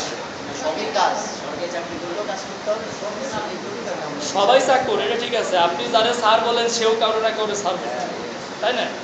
এটা আপনি এখন ডিবেটে গেলে অনেকভাবে যাইতে পারেন, কোনো সমস্যা নেই। তারপরেও বিষয়টা একটু অন্যভাবে হইলে ভালো হয় আর কি। এটা দেখতে খুব খারাপ দেখে, ঠিক আছে। ওকে আসেন, লিখছেন কৃতদাসের স্বাধীন নাগরিকের মর্যাদা দান করেন 1863 সালে। 1863 সালে লিঙ্কনের বিখ্যাত কথা কি বলেন? ওটা তো আছেই, ওটা তো সংজ্ঞা দিছে, কিন্তু তার বিখ্যাত কথা, সে যে পরাজয় হলো, লিঙ্কন 1821 সালে ব্যবসায় ক্ষতিগ্রস্ত হয়, 26 সালে স্ত্রী মারা যায়, 29 সালে বাবা মা মারা যায়, 36 সালে সাধারণ নির্বাচনে হেরে যায়, 42 সালে আবার ব্যবসায় ক্ষতিগ্রস্ত হয়, 46 সালে আবার একটা নির্বাচনে হেরে যায়, 52 সালে এসে আমেরিকার প্রেসিডেন্ট, 52 বছরে আমেরিকার প্রেসিডেন্ট নির্বাচিত হয়। তখন সে বিখ্যাত একটা উক্তি দিয়েছিল, সেই উক্তিটি কি? ব্যর্থতাই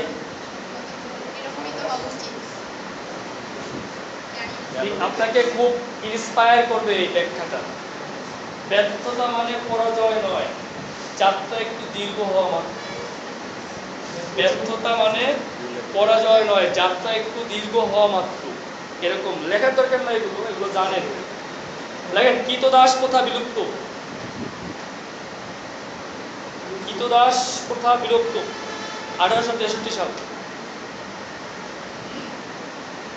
কৃতদাস প্রথা বিলুপ্ত।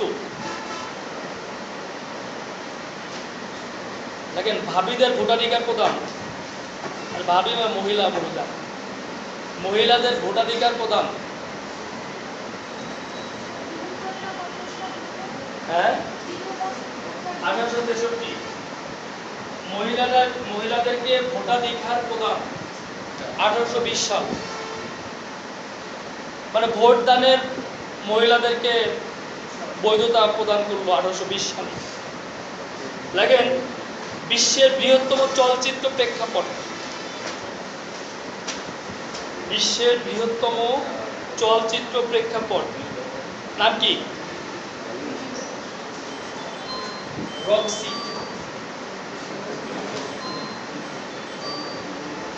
রক্সি।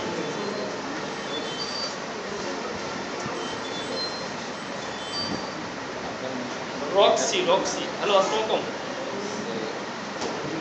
জি ভালো আছি, আপনি ভালো আছেন? এটা সাভারে ক্লাস দিচ্ছি। হ্যাঁ হ্যাঁ,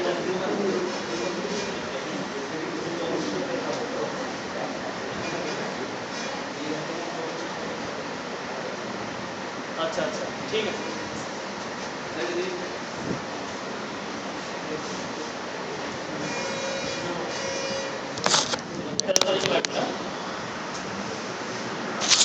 আচ্ছা ঠিক আছে। রক্সি এই চলচ্চিত্র প্রেক্ষাপটের নাম, বিশ্বের সবচেয়ে চলচ্চিত্র প্রেক্ষাপট, এটার নাম হচ্ছে রক্সি। হ্যাঁ, যুক্তরাষ্ট্রের নিউ ইয়র্কে অবস্থিত। এটা যুক্তরাষ্ট্রের নিউ ইয়র্কে।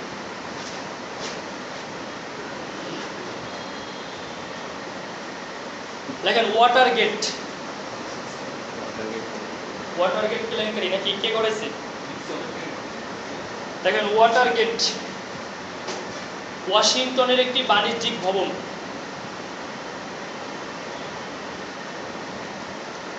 ওয়াশিংটনের একটি বাণিজ্যিক ভবন।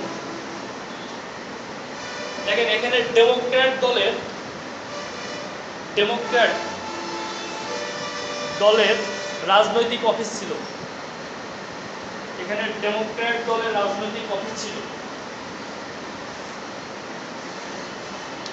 লিখে রাখতে পারেন যে ওয়াটার গেট কেলেঙ্কারির সাথে যুক্ত ছিল আমেরিকান প্রেসিডেন্ট নিক্সন। না, জানেন তো, এগুলো লেখার দরকার নেই। আসতে পারে, ওয়াটার গেট কেলেঙ্কারির সাথে আমেরিকার কোন প্রেসিডেন্ট যুক্ত ছিল? Richard Nixon. রাজনৈতিক দলের অফিস ছিল।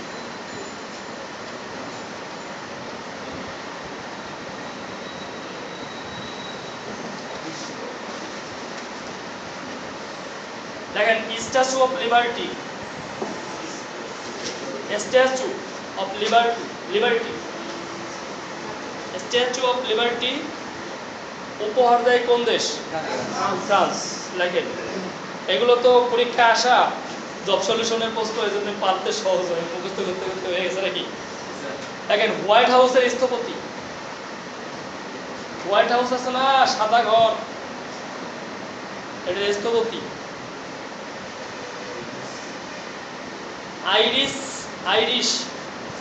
আইরিশ স্থপতি জেমস হোবান।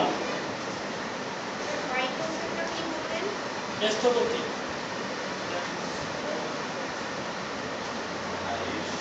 আইরিশ স্থপতি, মানে ওর বাড়ি আইরিশ নাকি? জেমস হোবান লিখে দিচ্ছে।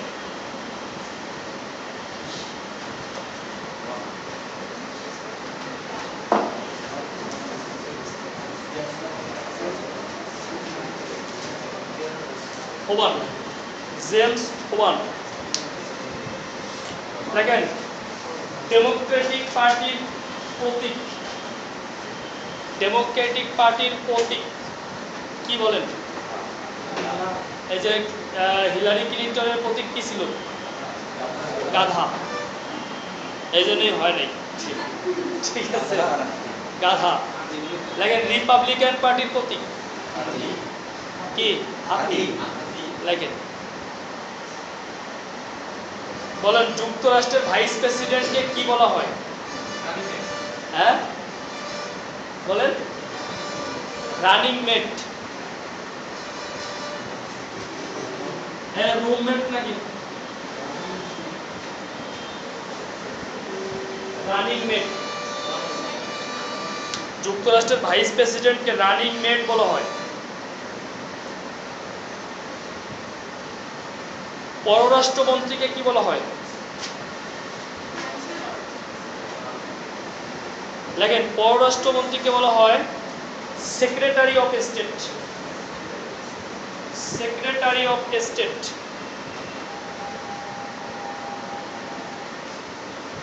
দেখছেন সেক্রেটারি অফ স্টেট। দেখেন পেন্টাগন প্রতিরক্ষা বিভাগের সদর দপ্তর। প্রতিরক্ষা বিভাগের সদর দপ্তর। প্রতিরক্ষা বিভাগের সদর দপ্তর কোথায়? পেন্টাগন।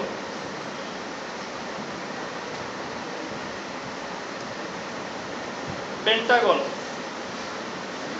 দেখেন ফেয়ারফ্যাক্স। ফেয়ারফ্যাক্স। দেখেন এটি একটি বেসরকারি গোয়েন্দা সংস্থা। এটি একটি বেসরকারি গোয়েন্দা সংস্থা।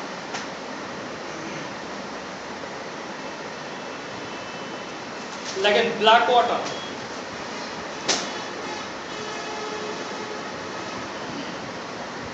ব্ল্যাক ওয়াটার যুক্তরাষ্ট্রের বেসরকারি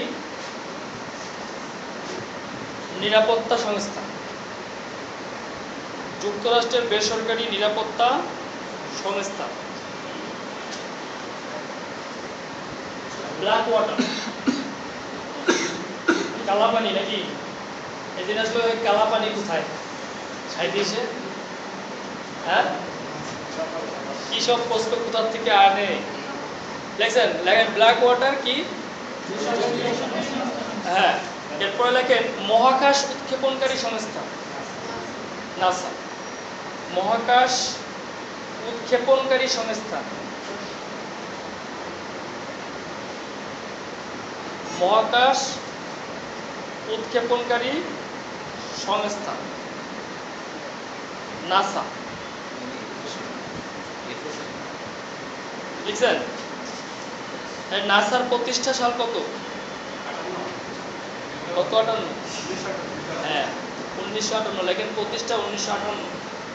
পয়লা অক্টোবর 1958। অক্টোবর টক্টোবর লাগবে না, 58 হইলেই হবে। সদর দপ্তর কোথায়? নাসার সদর দপ্তর কোথায়? Washington DC. দেখেন ওটা কি দেখায় মানে ওই ওয়াশিংটন ডিসির মধ্যে এটা তো রাজ্য, এর মধ্যে হয়তো কোনো শহরকে দেখায়।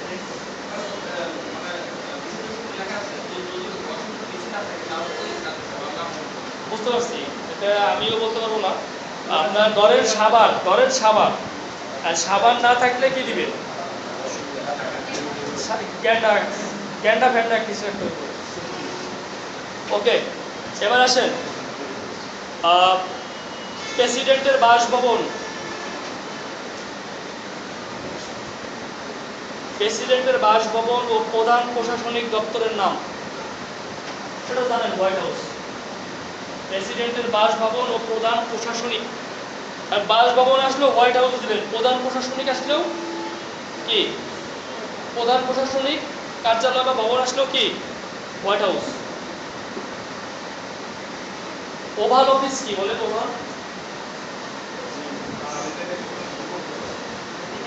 Oval office.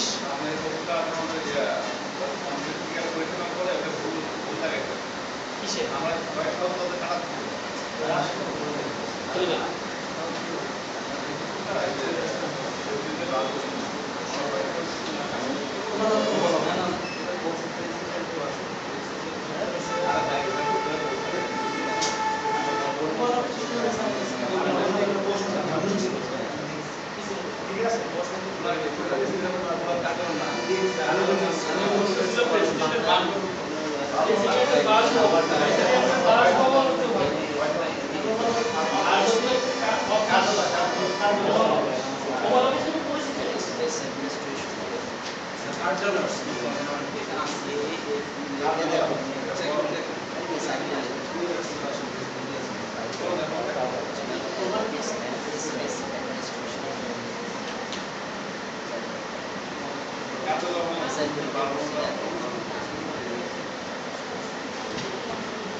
এটা হচ্ছে যুক্তরাষ্ট্র প্রেসিডেন্টের কার্যালয় বলে বলো কার্যালয় আমি বলি বইয়ে পড়ে আসছি আবার বলেন। যুক্তরাষ্ট্র প্রেসিডেন্টের কার্যালয়কে বলে কার্যালয় তাইলে ওভাল অফিস হবে। হ্যাঁ, আর যদি বাসভবন বা প্রশাসনিক ভবন বলা হয় তাহলে হোয়াইট হাউস হবে। ক্লিয়ার? ওকে, লেখেন প্রেসিডেন্টকে বহনকারী বিমানের নাম। প্রেসিডেন্টকে বহনকারী বিমানের নাম বলেন না আপনি ওদের পিছনে পড়ে গেছেন। হ্যালো, পিছনে পড়ে গেছেন। প্রেসিডেন্টকে বহনকারী বিমানের নাম এয়ারফোর্স ওয়ান। এয়ারফোর্স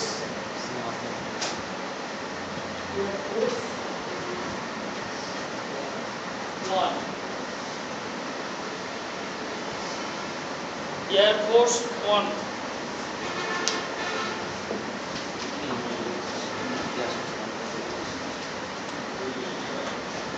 দেখেন স্বাধীনতা দিবস।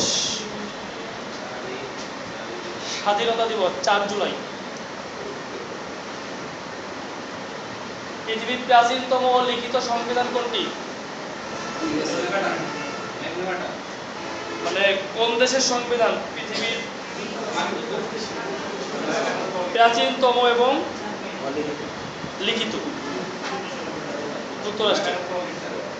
হ্যাঁ, আমি বলছি পৃথিবীর সবচেয়ে প্রাচীন এবং লিখিত যুক্তরাষ্ট্র। ওকে, হ্যাঁ লিখিত আছে, নাই কয়টার এটা বলে। নাই কয়টার এটা জিজ্ঞেস করেন, কয়টার আছে এটা জিজ্ঞেস করেন। সৌদি আরব আর ব্রিটেন, কানাডা, অস্ট্রিয়া। লেখেন লেখেন বুলেটের চাইতে ব্যালট শক্তিশালী। কে বলছে এটা? Abraham Lincoln. বুলেটের চাইতে ব্যালট শক্তিশালী। আর কি বলছে? Democracy is government of the people, by the people, এটা জানেন, and for the people. Okay, লেখেন ট্রুম্যান ডক্ট্রিন নীতি। ট্রুম্যান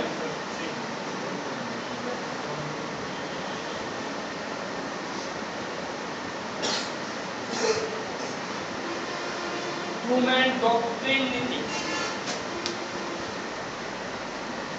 ট্রুম্যান ডক্ট্রিন নীতি। ট্রুম্যান কে ছিল? Harry S Truman. অর্থাৎ হিরোশিমা নাগাসাকি অর্ডার দিছিল যে মার্কিন প্রেসিডেন্ট ছিল ওই সময়, ওর অর্ডারে হিরোশিমা নাগাসাকিতে অ্যাটম নিক্ষেপ করা হয়। এই ট্রুম্যানের ডক্ট্রিন নীতি কি ছিল? দেখেন 1947 সালে 1947 সালে কমিউনিজম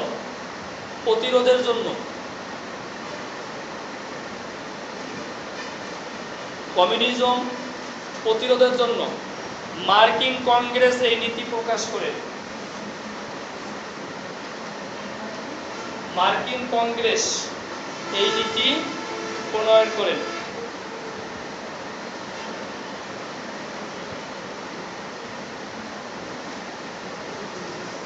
মার্কিন কংগ্রেস এই নীতি বলতে গ্রাউন্ড জিরো বলা হয় কোনটিকে এখন? Ground zero.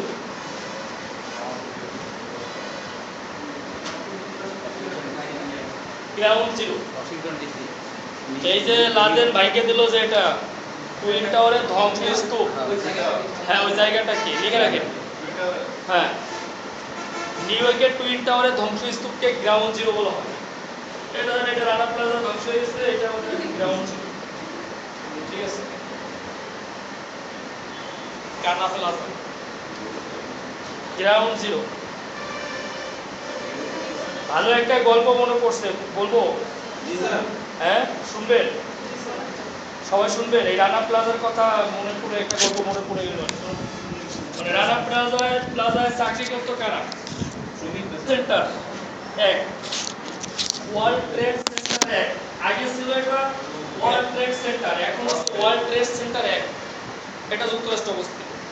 World trade centre এক।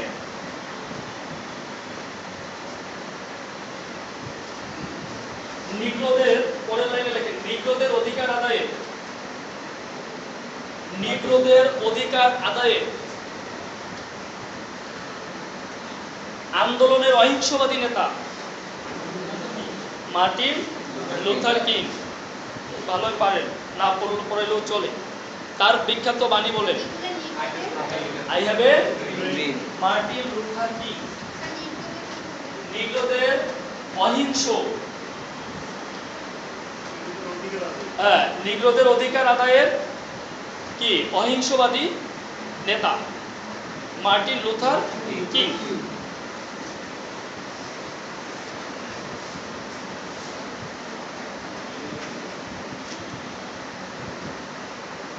তার বিখ্যাত বক্তব্য কি?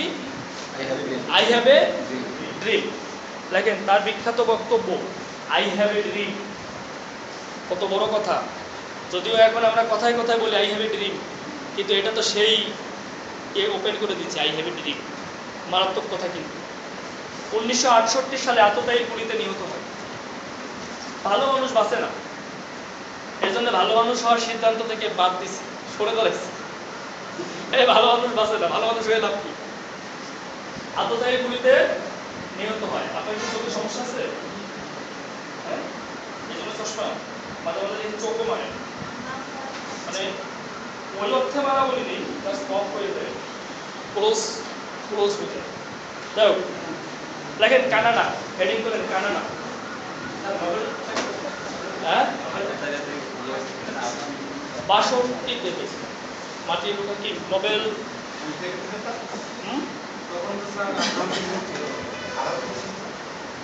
নোবেল না, নোবেল 64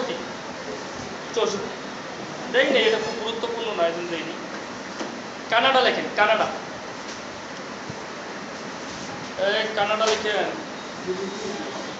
দেখেন কানাডার অধিকার নিয়ে, কানাডার অধিকার নিয়ে ফ্রান্স ও ব্রিটেনের মধ্যে যুদ্ধ সংঘটিত হয়। ফ্রান্স ও ব্রিটেনের মধ্যে যুদ্ধ সংঘটিত হয় 1755 সালে। 1755 সালে ফ্রান্স পরাজিত হয়। ফ্রান্স পরাজিত হয়, কানাডা ব্রিটেনের অধীনে চলে যায়। ফ্রান্স পরাজিত হয়, কানাডা ব্রিটেনের অধীনে চলে যায়।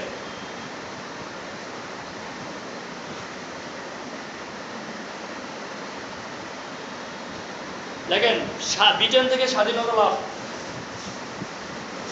ব্রিটেন থেকে স্বাধীনতা লাভ 1867 সালে। 1867 সালে লিখছেন। দেখেন কানাডা অ্যাক্ট প্রণীত হয়। কানাডা অ্যাক্ট প্রণীত হয় 1982 সালে।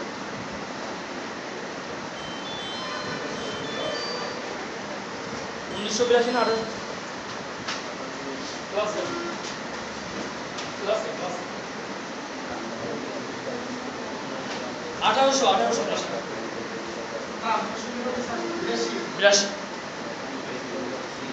দেখেন কাগজ শিল্পে প্রথম বর্তমান কানাডার অবস্থা। কাগজ শিল্পে প্রথম। দেখেন লিলি ফুল ও ম্যাপল পাতার দেশ বলা হয় কানাডাকে। লিলি ফুল ও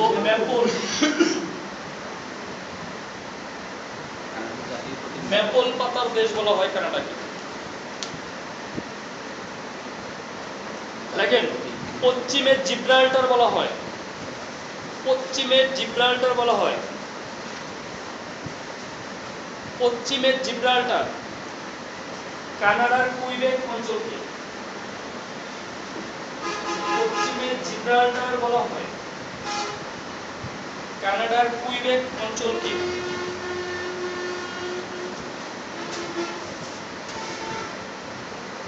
মিলনস্থল নামে যে শহর পরিচিত, এই মিলনস্থল নামে যে শহর পরিচিত, টরেন্টো মিলনস্থল,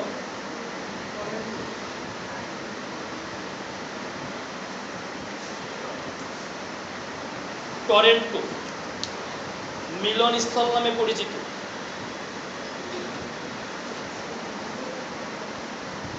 দেখেন 10টি প্রদেশ ও 3টি অঞ্চল নিয়ে গঠিত কানাডা, 10টি অঞ্চল, 10টি প্রদেশ আর 3টি অঞ্চল নিয়ে গঠিত কানাডা।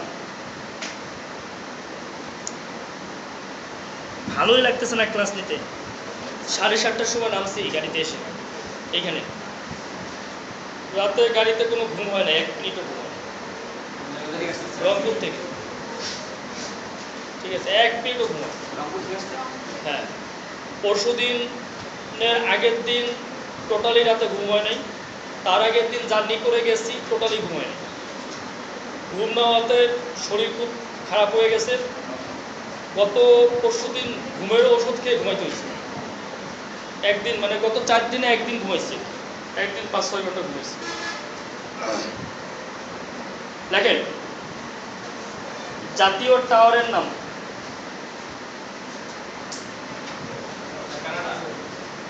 জাতীয় টাওয়ার সিএন টাওয়ার। তারপরে মানসিক শক্তিতে আমি অনেক বেশি এগিয়ে, এজন্য অসুস্থ হই না। আর মানসিক শক্তি কিন্তু অনেক বেশি, সাইজে যাই হই না কেন, মনটা কিন্তু এত বড় শক্তি, ঠিক আছে। সিএন সিএন টাওয়ার, এটাও টরন্টোতে অবস্থিত। কানাডা আয়তনে বিশ্বে কততম? দ্বিতীয়। দেখেন কিউবা,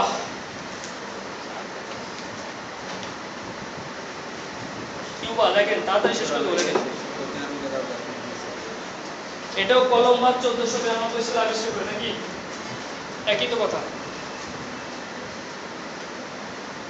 পালোয়া পেন্টিলিস বলছি, বলে গেছি এগুলো। আচ্ছা কিউবায় একটা ঘটনা আছে, লিখে রাখেন। নৌকা ডুবিতে বেঁচে যাওয়া যে বালকটি নিয়ে, নৌকা ডুবিতে বেঁচে যাওয়া যে বালকটি নিয়ে যুক্তরাষ্ট্র ও কিউবার মধ্যে টানাপোড়েন হয়।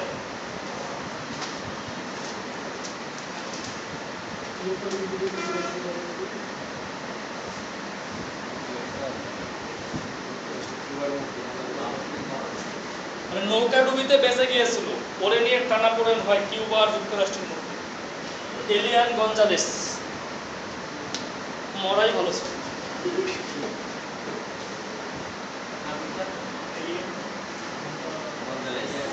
গঞ্জালেস, হ্যাঁ, এটা এমন একটা জায়গায় এসে ভিড়ছে যেটা কোন দেশের, এটা এই করতে পারতেছিল না। এটা নিয়ে একটা মানে শোনেন, বড় সমস্যা তো ছোট সমস্যা দিয়েই, এই সমস্যাটা ছোট কিন্তু এটা নিয়ে অনেক বড় প্রবলেম তৈরি হয়েছে। হ্যাঁ লেখেন, লেখেন ladies in white, ladies in white, ladies in white কিউবার সরকার বিরোধী সংগঠন। লেডিস ইন হোয়াইট কিউবার সরকার বিরোধী সংগঠনের নাম। হ্যাঁ, লেডিস ইন হোয়াইট কিউবার সরকার বিরোধী সংগঠনের নাম।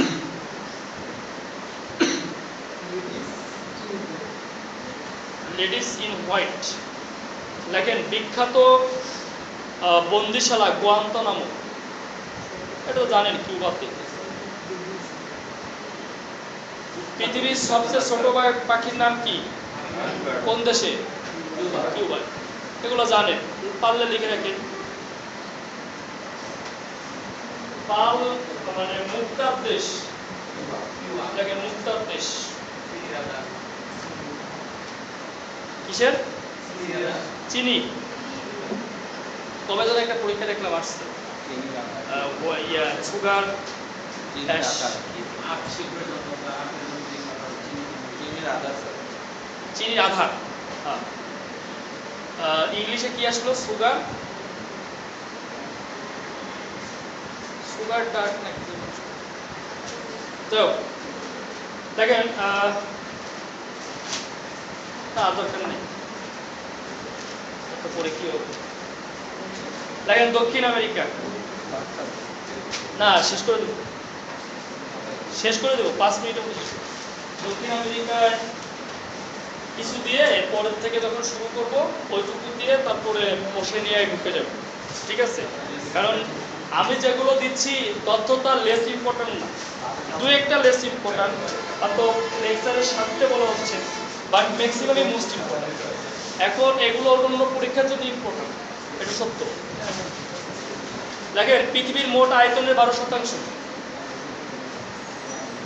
পৃথিবীর মোট আয়তনের 12%। শেষ করে দেব, এটা দেশগুলো পড়াবো না আজকে, শুধু দক্ষিণ আমেরিকাটাই পড়াবো, ঠিক আছে? পৃথিবীর মোট কি টায়ার হয়ে গেছে? রোজায় ধরছে? হ্যাঁ, জি স্যার রোজা থাকা ভালো জানেন প্লিজ স্যার কি ব্যাখ্যা? এই ব্যাখ্যা দিয়ে ওসুমা 2015 সালে নোবেল পেল চিকিৎসা বিজ্ঞান। এই ব্যাখ্যা দিয়ে, যেটা 1400 বছর আগে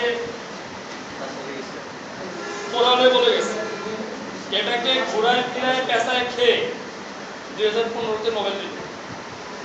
আমাদের শরীরে অসংখ্য, উনি যে ব্যাখ্যা দিচ্ছে, আমাদের কোষ দ্বারা আবৃত, তো আমরা তো প্রতিনিয়ত খাই, কোষও প্রতিনিয়ত খায়, আর প্রতিনিয়তই কোষ মারা যায়। এখন এই যে কোষগুলো মারা যায়, এই মরা কোষগুলো হচ্ছে ডাস্টবিনের মতো। এইগুলো যদি রিমুভ না হয় তাহলে ওই জায়গা দিয়ে রোগ জীবাণু সৃষ্টি হয়।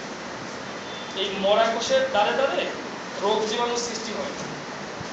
তো সেলের ধর্ম হচ্ছে আপনি খান আর না খান ও খাবেই, আপনি যেটা খান ও সেটা খাবে। কিন্তু আপনি যখন না খেয়ে থাকতেছেন এই দীর্ঘ সময়, তখন ও আপনার কাছ থেকে খাবার পাচ্ছে না, তখন ওই মরা কোষগুলো খায়, মৃত কোষগুলো তখন ও খায়। কথা বুঝতে পারছেন?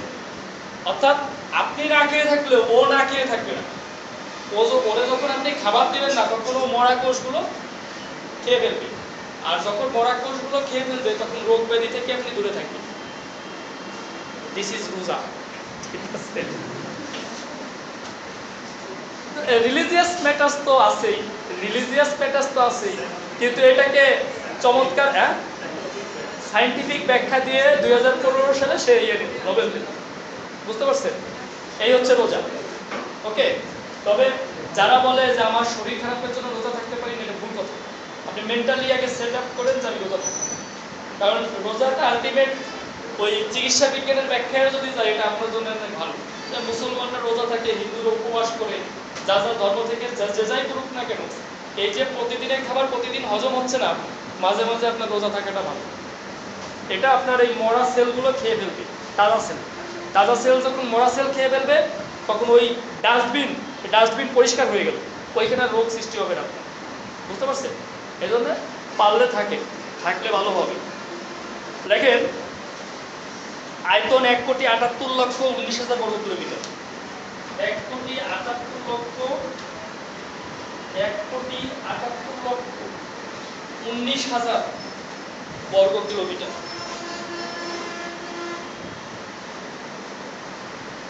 সর্বোচ্চ পর্বতমালার নাম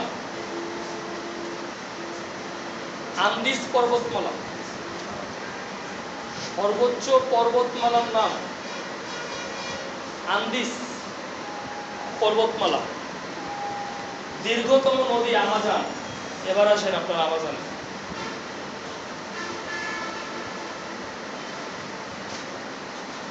দীর্ঘতম নদী আমাজন।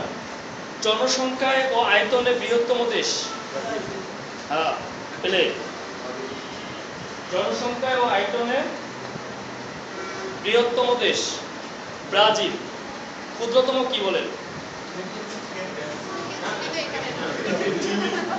ইউরোপে তো এটা ভ্যাটিকান সিটি তো এইটাই, ইতালি তার এখান দিয়ে সুরিনাম।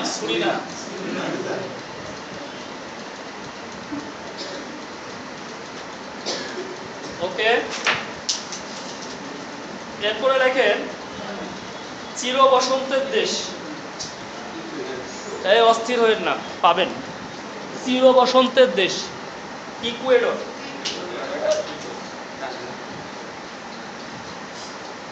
চির বসন্তের দেশ ইকুয়েডর।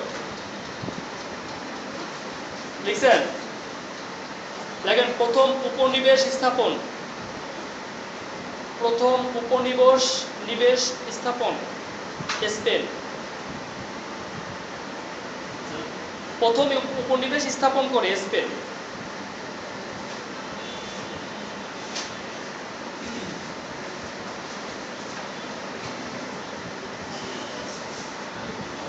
দেখেন বিখ্যাত ইস্টার দ্বীপ, বিখ্যাত ইস্টার দ্বীপ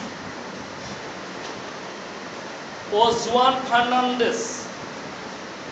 বিখ্যাত ইস্টার দ্বীপ ও জুয়ান ফার্নান্ডেস।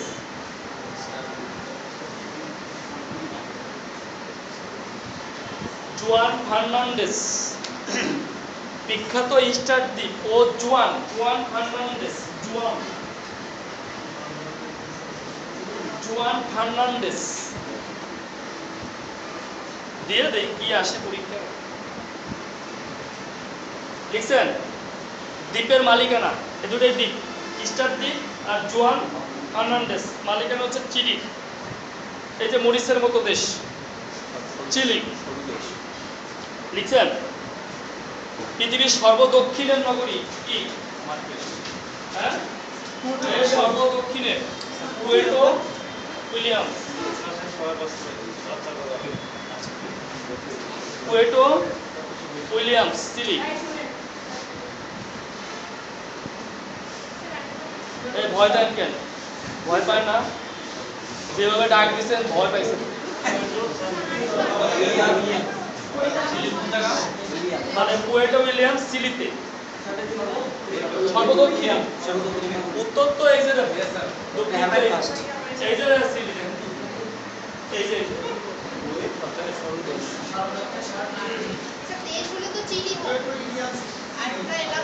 এলাকা হচ্ছে পুয়ের্তো উইলিয়ামস। পুয়ের্তো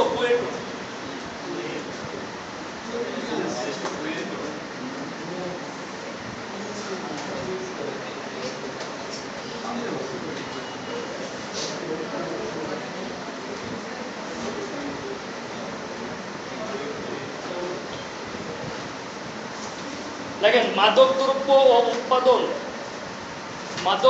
উৎপাদন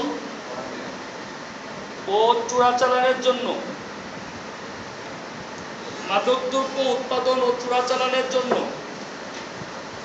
লাতিন আমেরিকার সবচেয়ে বড় দেশ কলম্বো। মাদকদ্রব্য উৎপাদন ও চোরাচালানের জন্য কি বিখ্যাত কোন দেশ? কলম্বো বা কলম্বিয়া। হ্যাঁ, তারপর দেখেন কলম্বিয়ার প্রধান গেরিলা সংগঠনের নাম। কলম্বিয়ার প্রধান গেরিলা সংগঠনের নাম কি? ফার্কের নাম শুনছেন না? ফার্ক। হ্যাঁ, কে গেছে?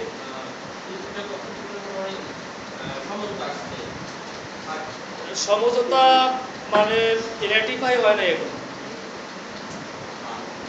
ফার্ক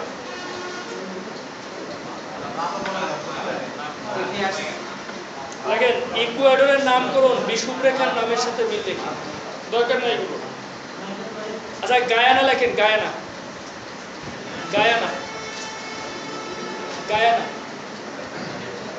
একমাত্র আপনার কমনওয়েলথের সদস্য এখান থেকে, গায়ানা একমাত্র কমনওয়েলথের সদস্য।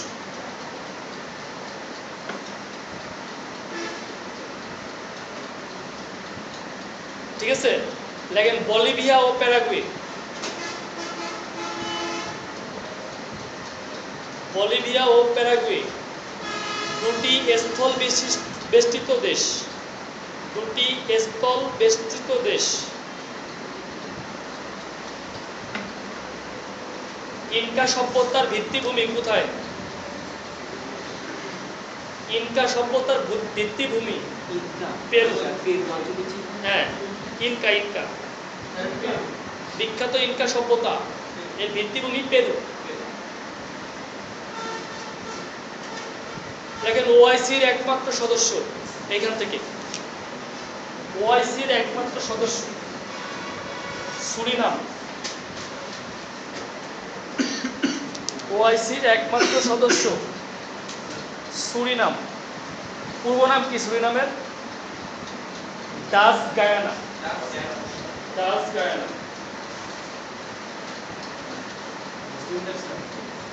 হ্যাঁ, আর দরকার নাই হচ্ছে। এরপরে হালকা একটু দিয়ে এরপরে ওশেনিয়া আর একটা শেখাই গেলে হয়ে যাবে।